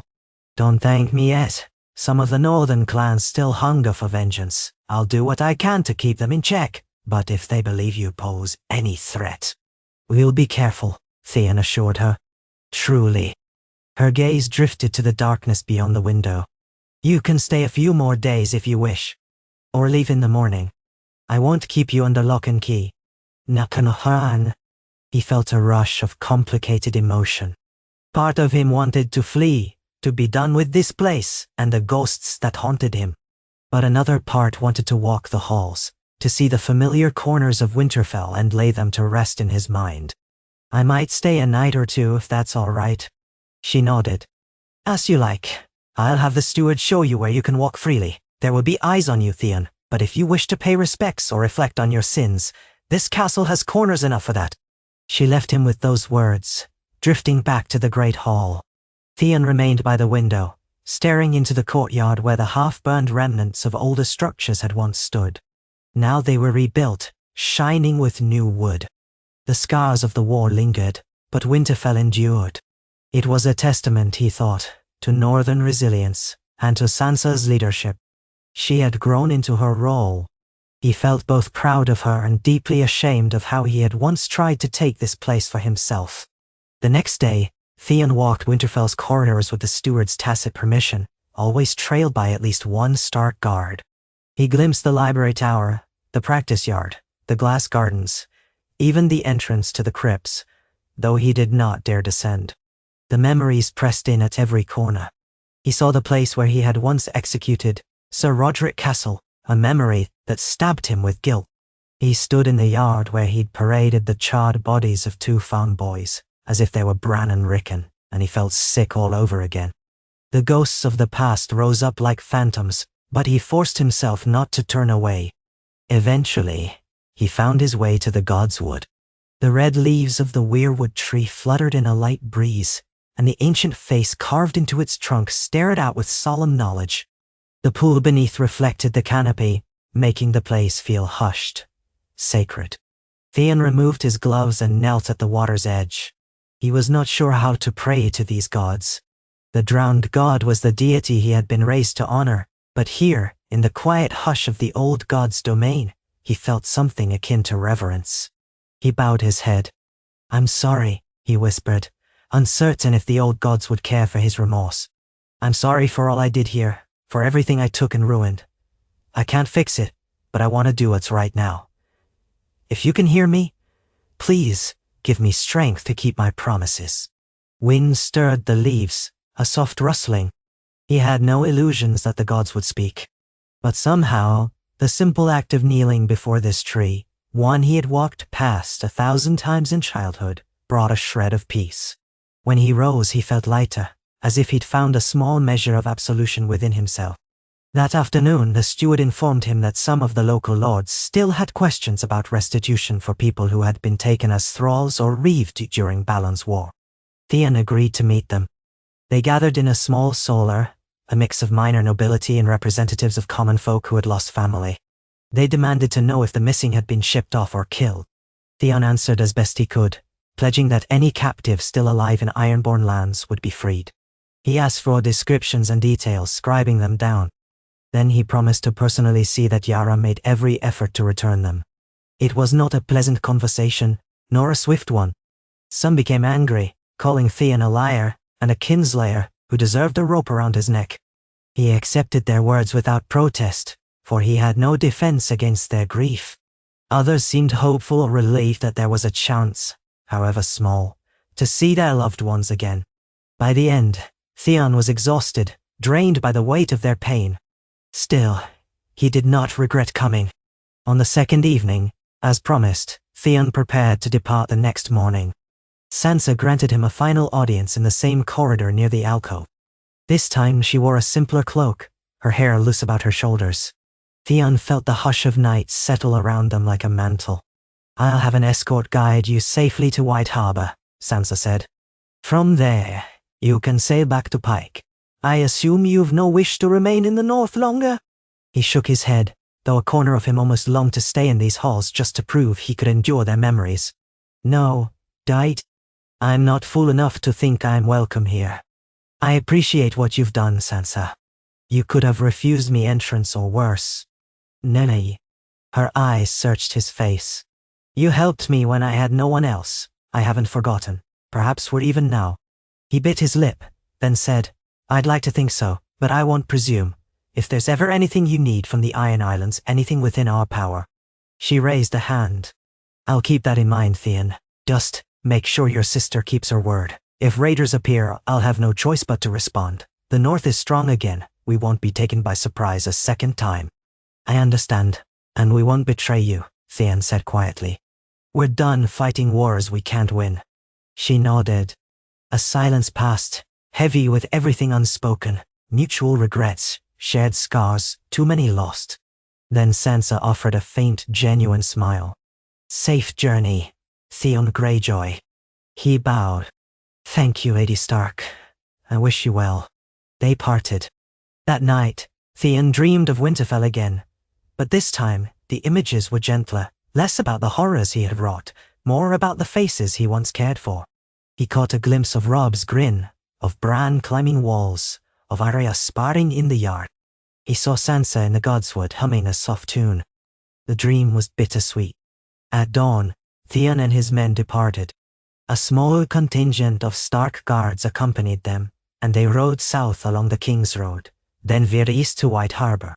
The journey back felt less tense than before, though Theon's heart still carried the weight of reflection. The north behind him seemed to recede like a half-forgotten realm. Yet he would never forget the sense of strange closure it brought him, or how Sansa Stark's calm acceptance had given him a measure of peace. When they reached White Harbor, they boarded the same ship and set sail for Pike. The weather had grown colder, and the sea's surface chopped in restless swells, but Theon managed the helm with practiced ease.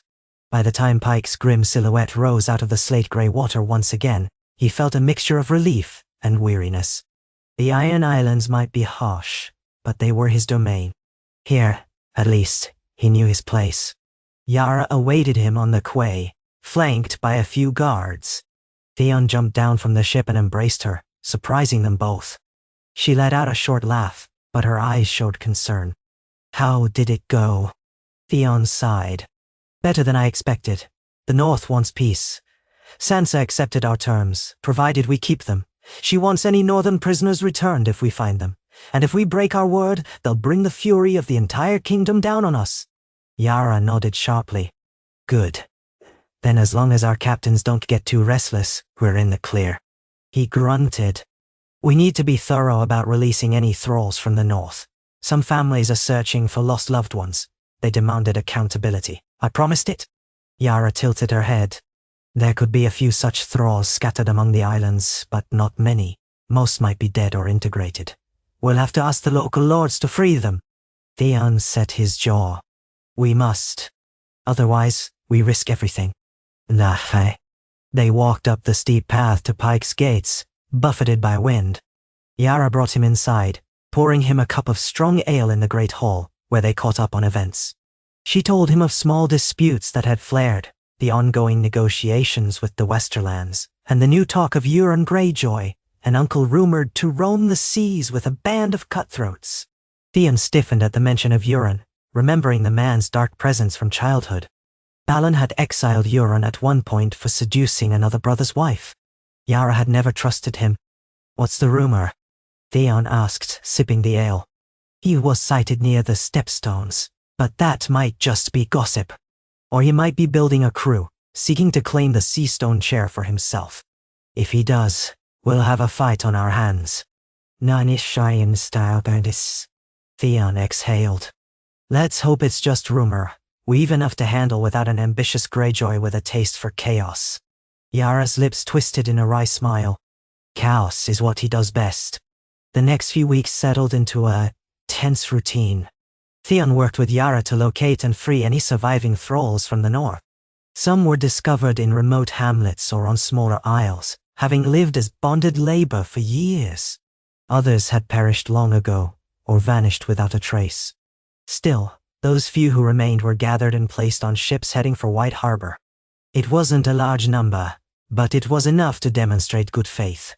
Some Ironborn protested that they were losing labor, but Yara silenced them by warning that the alternative was provoking the North's vengeance. The few freed thralls who had families waiting expressed tearful gratitude, and Theon felt a flicker of something like relief. Perhaps a fragment of the karmic debt he owed was being repaid. One crisp morning, he stood on a dock watching the last group of freed thralls board a merchant ship bound for White Harbor. A dozen or so men, women, and children, all of them gaunt, but with relief shining in their eyes. Theon offered them rations for the journey and instructions for how to find help once they landed. He saw how some flinched at the sight of his kraken sigil, but they went aboard without complaint, eager to be gone from the islands. Their departure felt like a cleansing of old stains, though Theon knew not all could ever be washed away.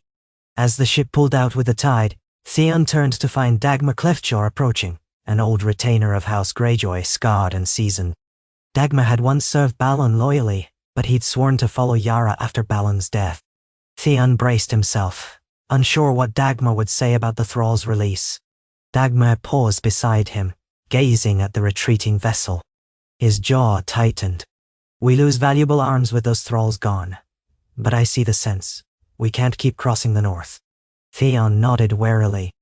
"We'd lose far more than arms if the North decided to avenge them."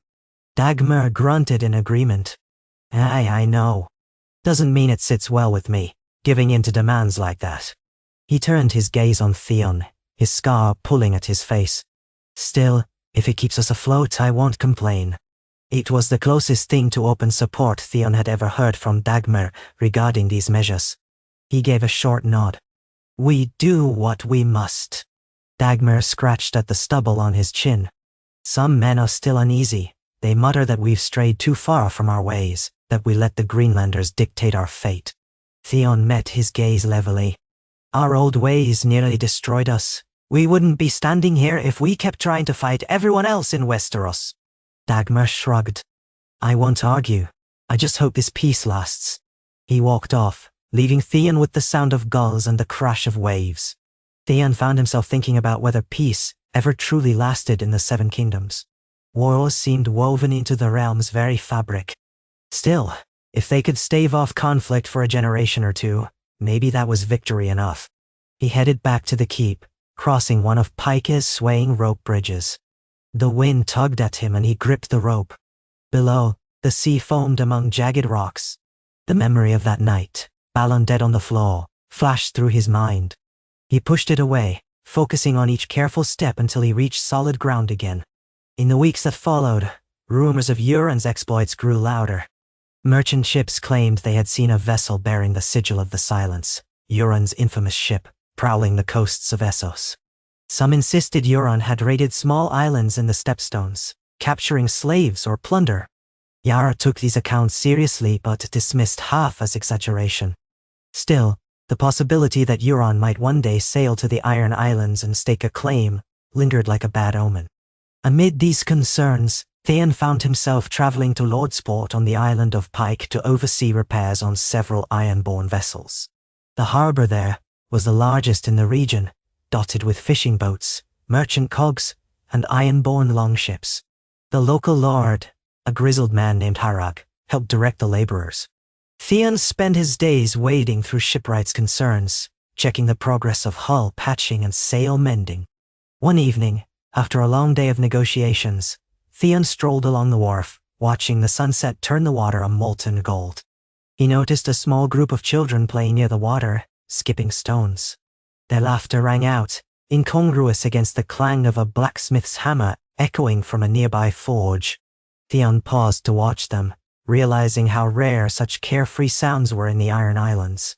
He remembered a boy he used to be, skipping stones on a different shore under Ned Stark's gaze, or perhaps with Robb by his side. A pang of melancholy washed over him. Life had come full circle in some ways. He was back among his own people, but it felt as though an entire lifetime had passed in the interim. Night fell. Theon found lodging near the docks, in a sturdy inn that served fish stew and stale ale. He sat at a rickety table with a flickering lantern, going over the day's notes. His mind kept drifting to the memory of Sansa in Winterfell, of the ancient weirwood, of the accusations from the families he had wronged. He told himself to focus on the present. He had made his choices, and now it was a matter of ensuring those choices continued to bear fruit for his people, even if fruit was sometimes bitter.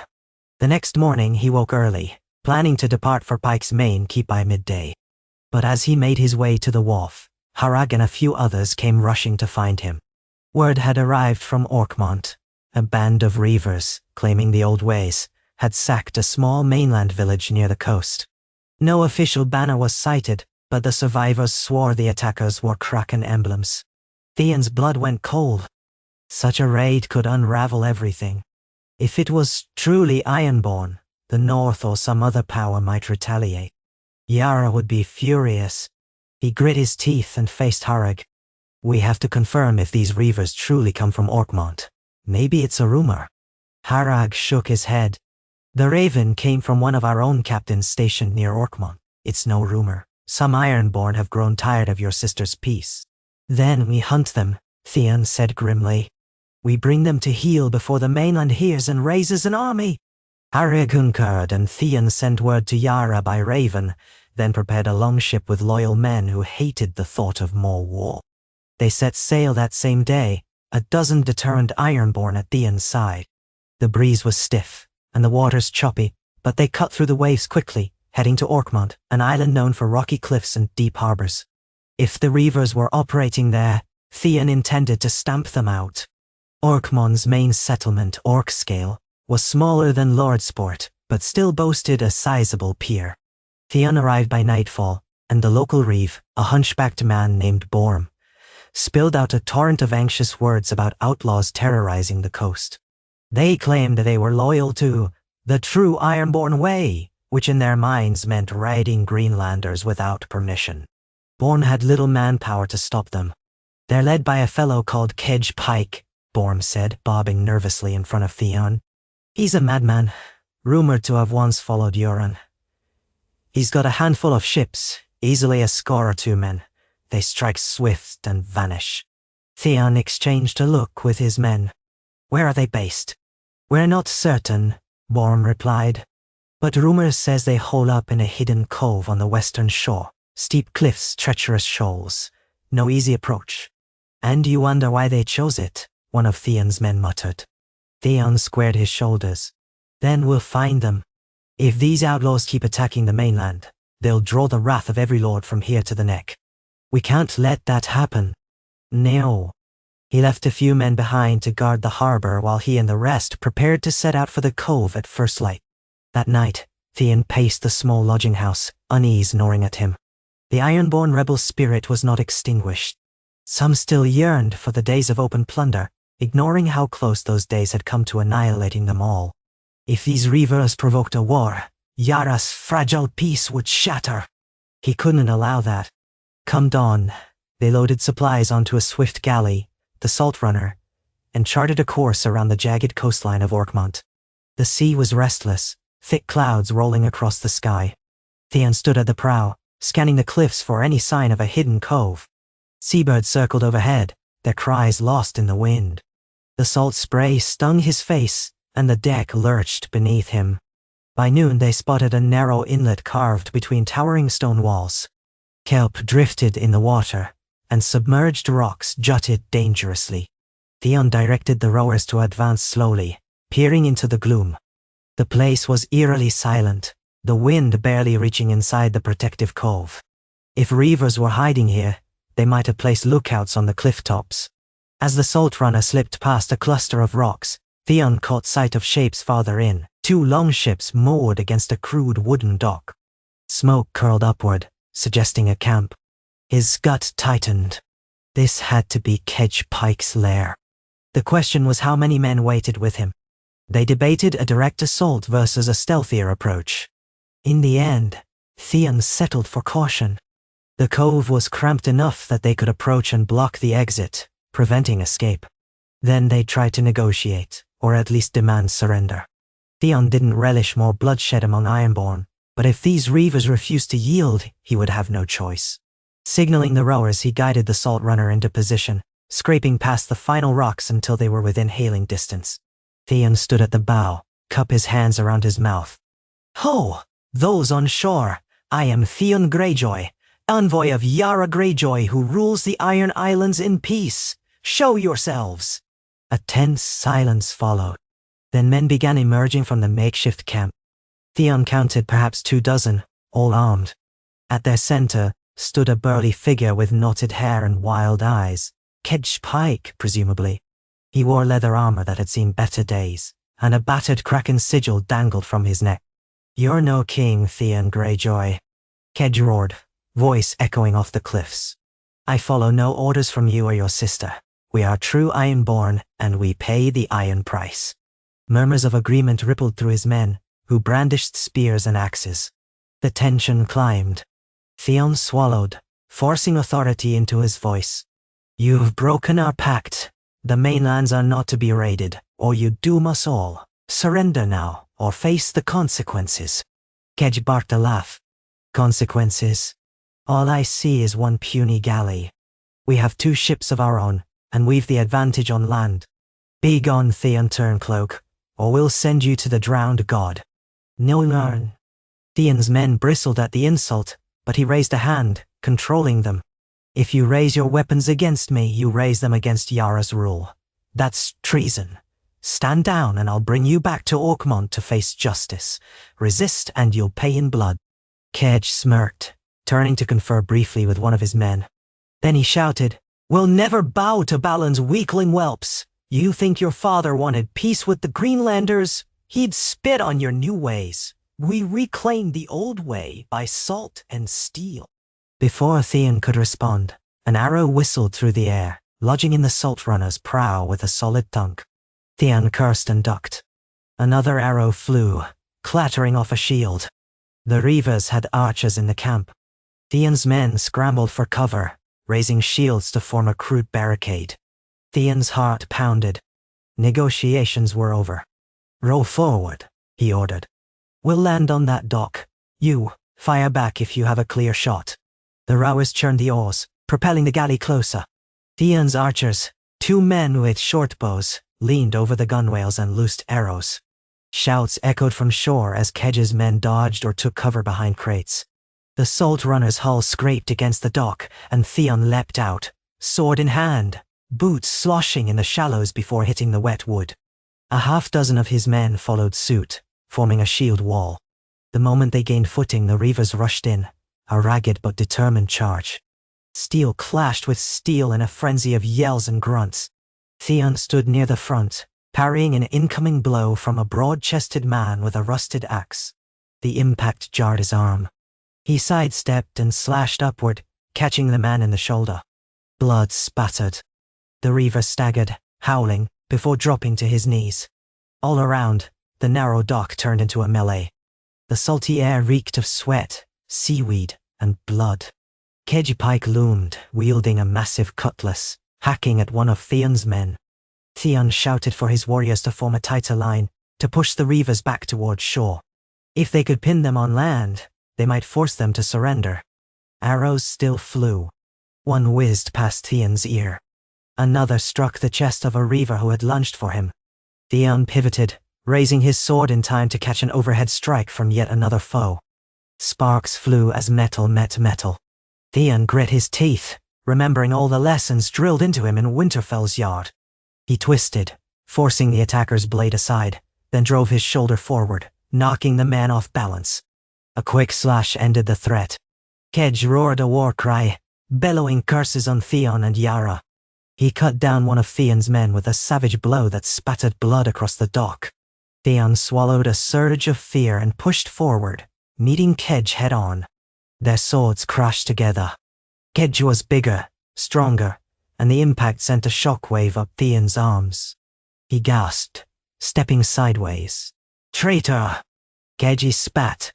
"Your father's blood runs in your veins, yet you betray him with this pathetic truce." Theon met Kedge's wild eyes. "My father's dream was a lie. War brought us nothing but death." He lunged, aiming for Kedge's flank.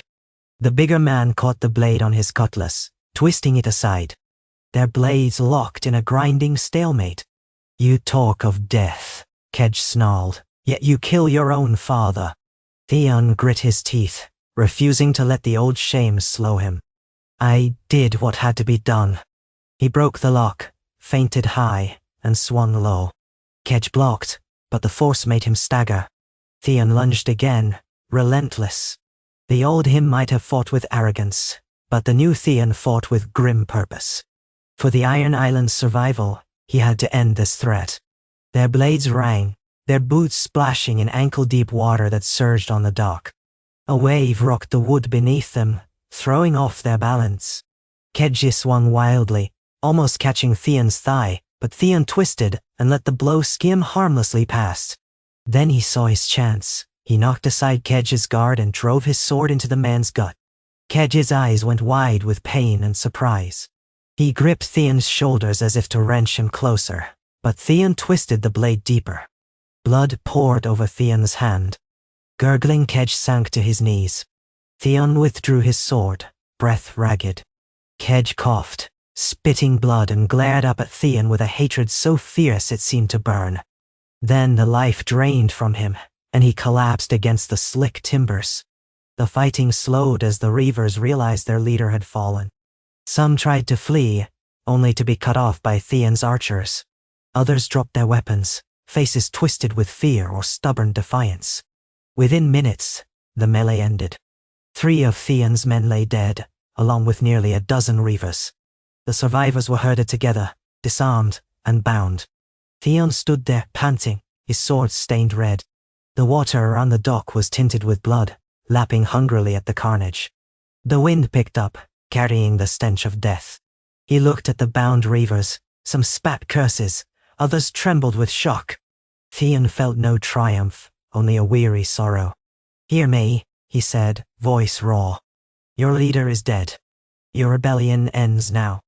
We will take you back to the islands to face Yara's justice. Know that if any more of you try to raid the mainland, you'll face the same end." He gestured to Kejit's body, lying motionless. Some muttered, some remained silent. One hissed, "You should have let us reave. It's our birthright." Theon shook his head, turning away. "Your birthright was to drown in blood if you kept going. This is mercy, though you may not see it that way." They loaded the prisoners onto the Salt Runner and seized the 2 reaver ships. By nightfall, they were sailing back to Orkmon's port. Theon's mood was grim, though the men congratulated themselves on victory.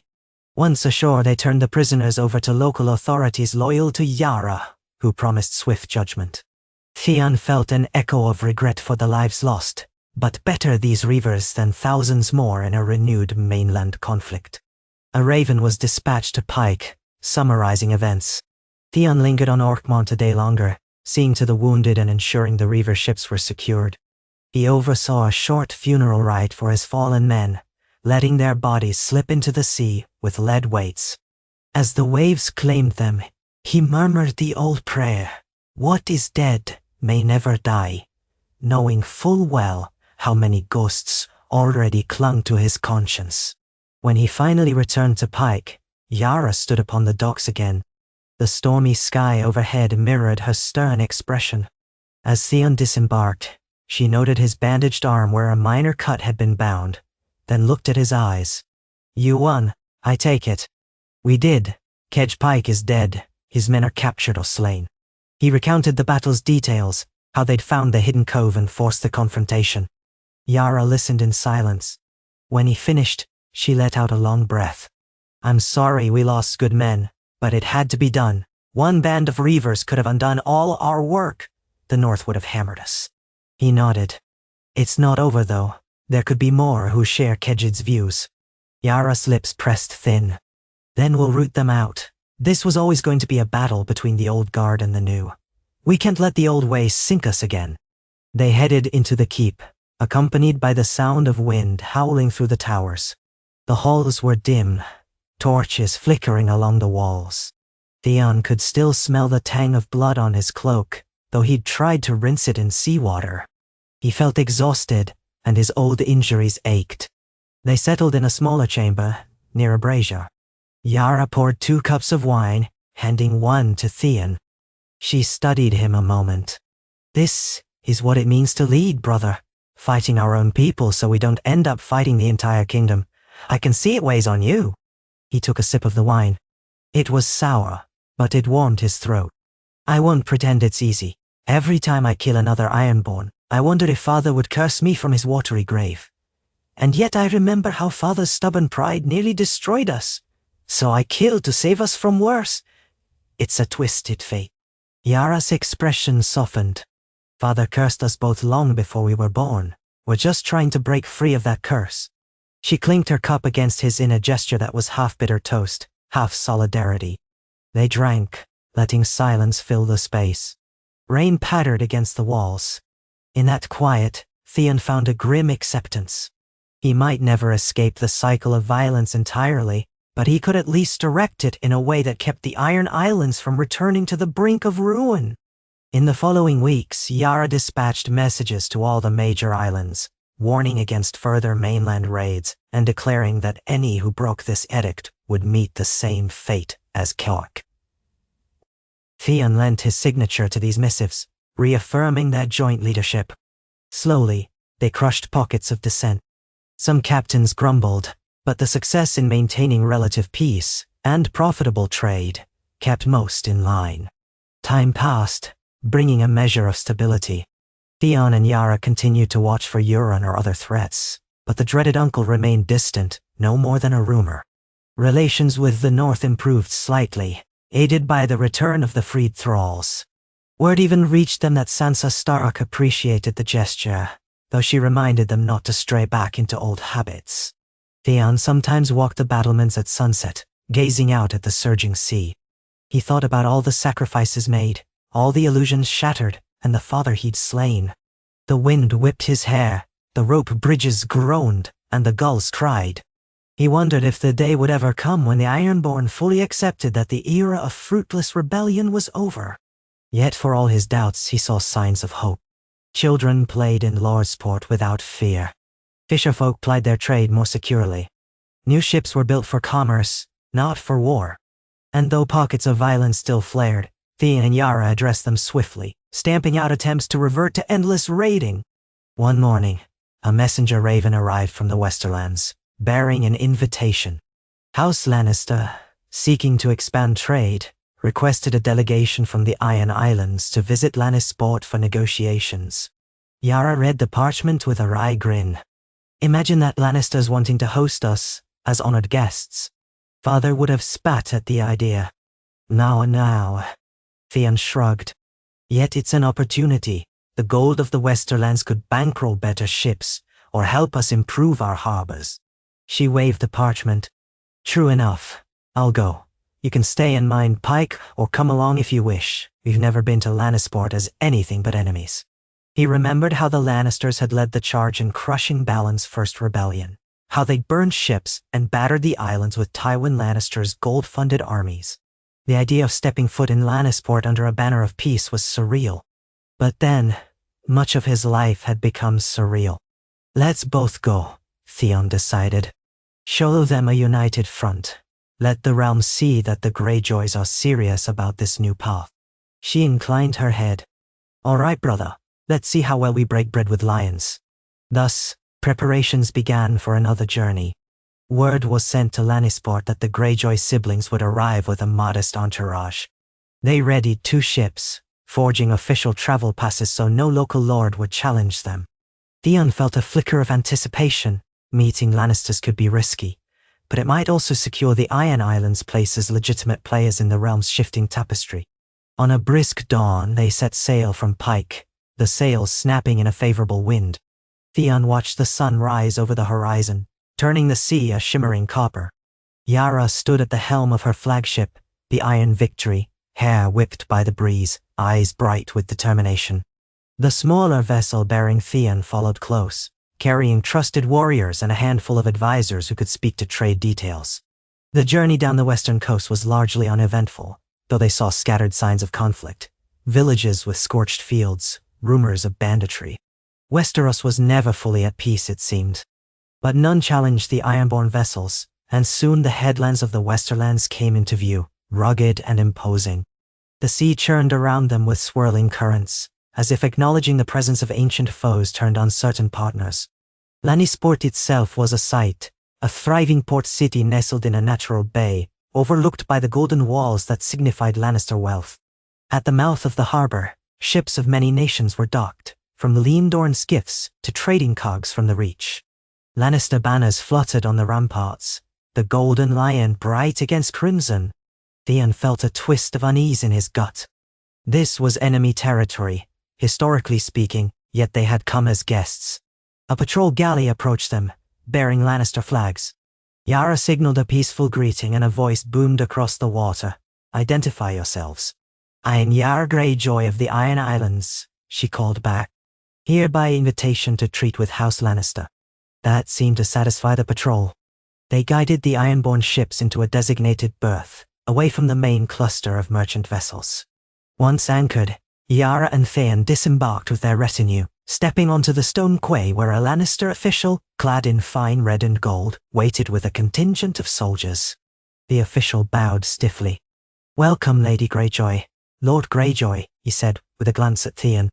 I am Alester Serret, steward to the Lannisters of Casterly Rock. I have been instructed to escort you to the city's guest quarters. Yara and Theon exchanged a glance. Then she nodded. Lead on.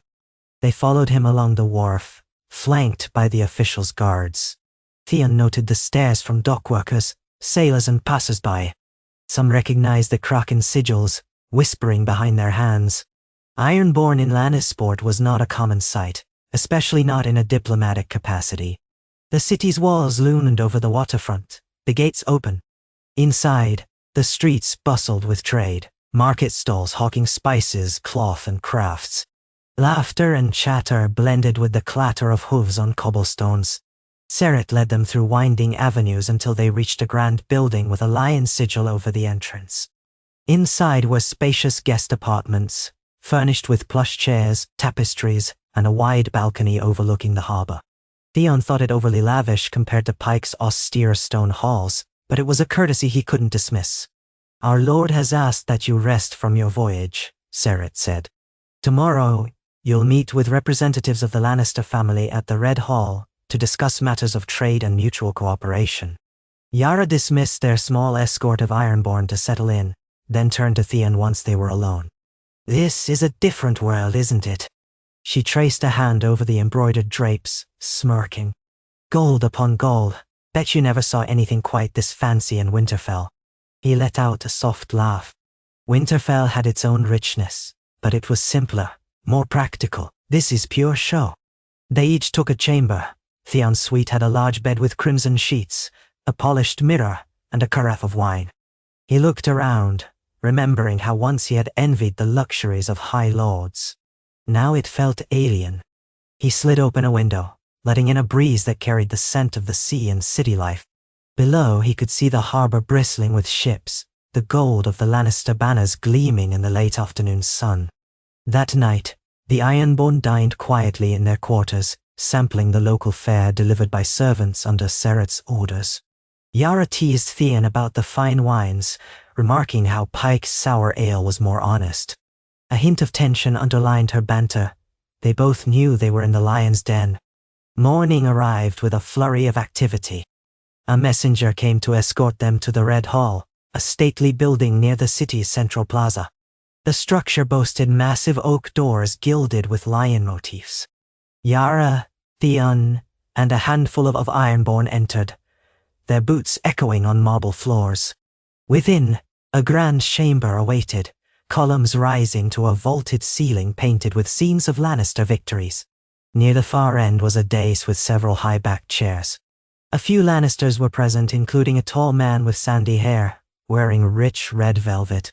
Theon assumed he was Sir Tyrell Lannister, a lesser branch cousin of the main line, and next to him stood a stern-faced woman in her middle years, Lady Honora Lannister.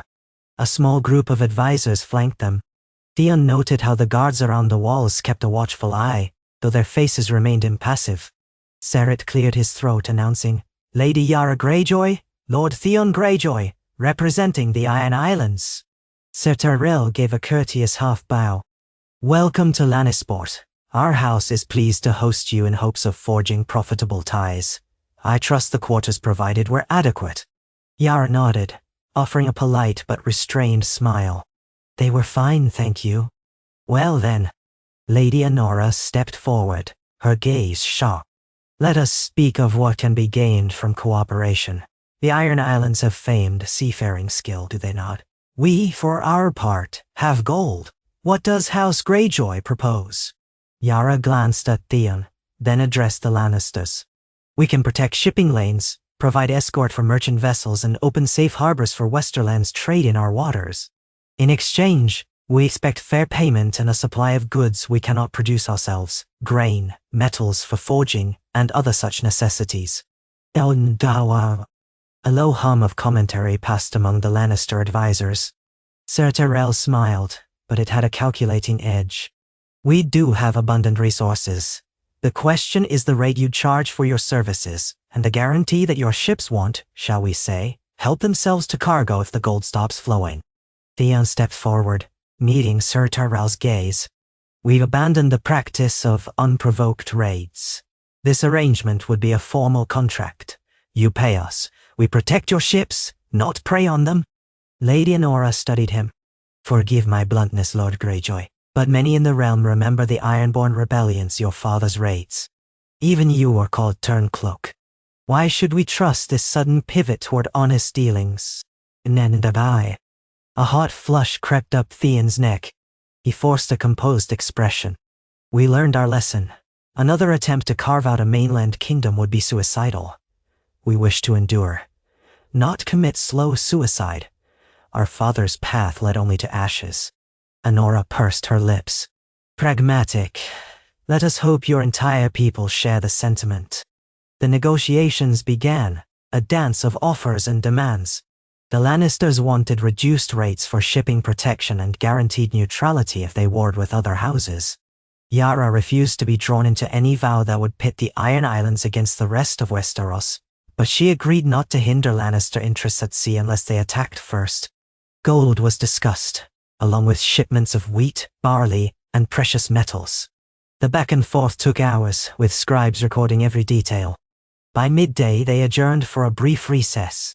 Theon and Yara moved to a side chamber to consult with their own advisors, going over the Lannister proposals. Theon was keenly aware that working with Lannisters could be risky. Should a war flare up involving them, the Iron Islands might be pressured to take sides. But for now, the gold offered was substantial, enough to invest in better harbors and new ships. And each trade link they forged made it less likely the islands would be attacked again. Returning to the main hall, they hammered out a draft agreement. Lady Enora insisted on a clause that Lannister vessels traveling to the north would not be hindered by Ironborn. Yara accepted it, though she warned she could not guarantee the behavior of privateers outside their official command. By the end, both sides had enough to consider it a success, at least provisionally. That evening, the Lannisters hosted a banquet in a lavish hall overlooking the city.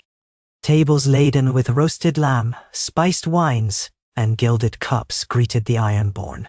Yara and Theon sat near the dais, with Sir Tyrell making polite conversation about the wonders of Lannisport's expansions. Theon responded carefully, aware that every word might be weighed for potential advantage.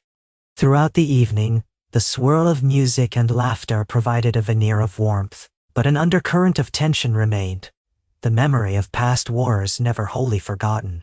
At one point, Lady Enora rose to address the guests, praising the possibility of a new era of mutual prosperity. Yara offered a similarly optimistic toast, though she kept it brief and anchored her words in realism. The Iron Islands sought alliances that benefited them, nothing more. The Lannisters seemed satisfied for the moment. Once the feast concluded, the Ironborn withdrew to their quarters. It was late, the corridors lit by flickering torches that cast dancing shadows on the marble floors. Theon felt the day's negotiations throb in his temples. He left Yara conversing with an advisor and stepped onto a balcony to get some air. Night blanketed Lannisport, lamps flickering along the harbor. Beyond the walls, 1,000 ships gently bobbed on dark waters. Theon inhaled the salt breeze, letting his mind drift. He recalled how, years past, Lannister forces had battered Pike's walls, forcing Balon to bend or break. Now he stood here, forging a new chapter in that fraught history.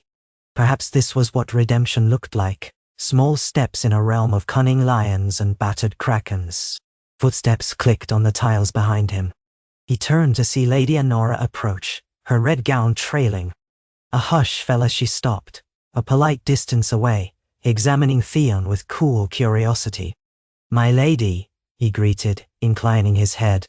She stepped closer, the torchlight illuminating her finely lined face. "Lord Greyjoy, I thought to find you in reflection. You look as though you stand on a precipice." Theon managed a half smile. "Do I? Perhaps I do." She gestured to the harbor. "It's a grand sight, is it not? The wealth of Lannisport on display." He nodded. "Impressive. We have no city like this on the Iron Islands." Her gaze flicked over him. "I confess, I find this alliance intriguing.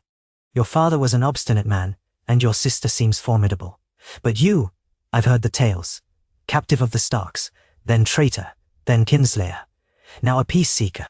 He grimaced. The old descriptors still bit deep. "All of those things, yes. The realm has no shortage of tales. Most of them are true, or at least partly. Yet here you are, forging alliances." She leaned on the balustrade. "I think you must be the one who truly ended your father's war, did you?" Her question hung in the air.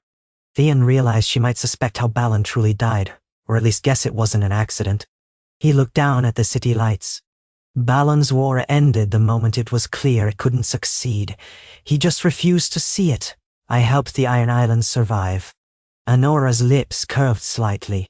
"It seems you and I share a certain practicality. We do what must be done to preserve our houses, yes?" He did not answer directly, but her knowing expression told him she understood. After a pause, she turned to go. Rest well, Lord Greyjoy. Tomorrow we finalize the agreement, and House Lannister expects you'll keep your word.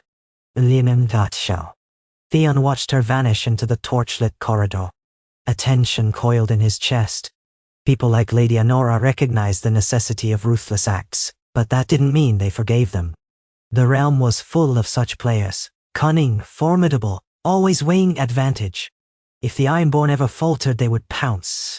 He gazed at the dark horizon, the silhouette of ships etched against moonlight, and wondered if true peace was ever possible in these lands. Perhaps not.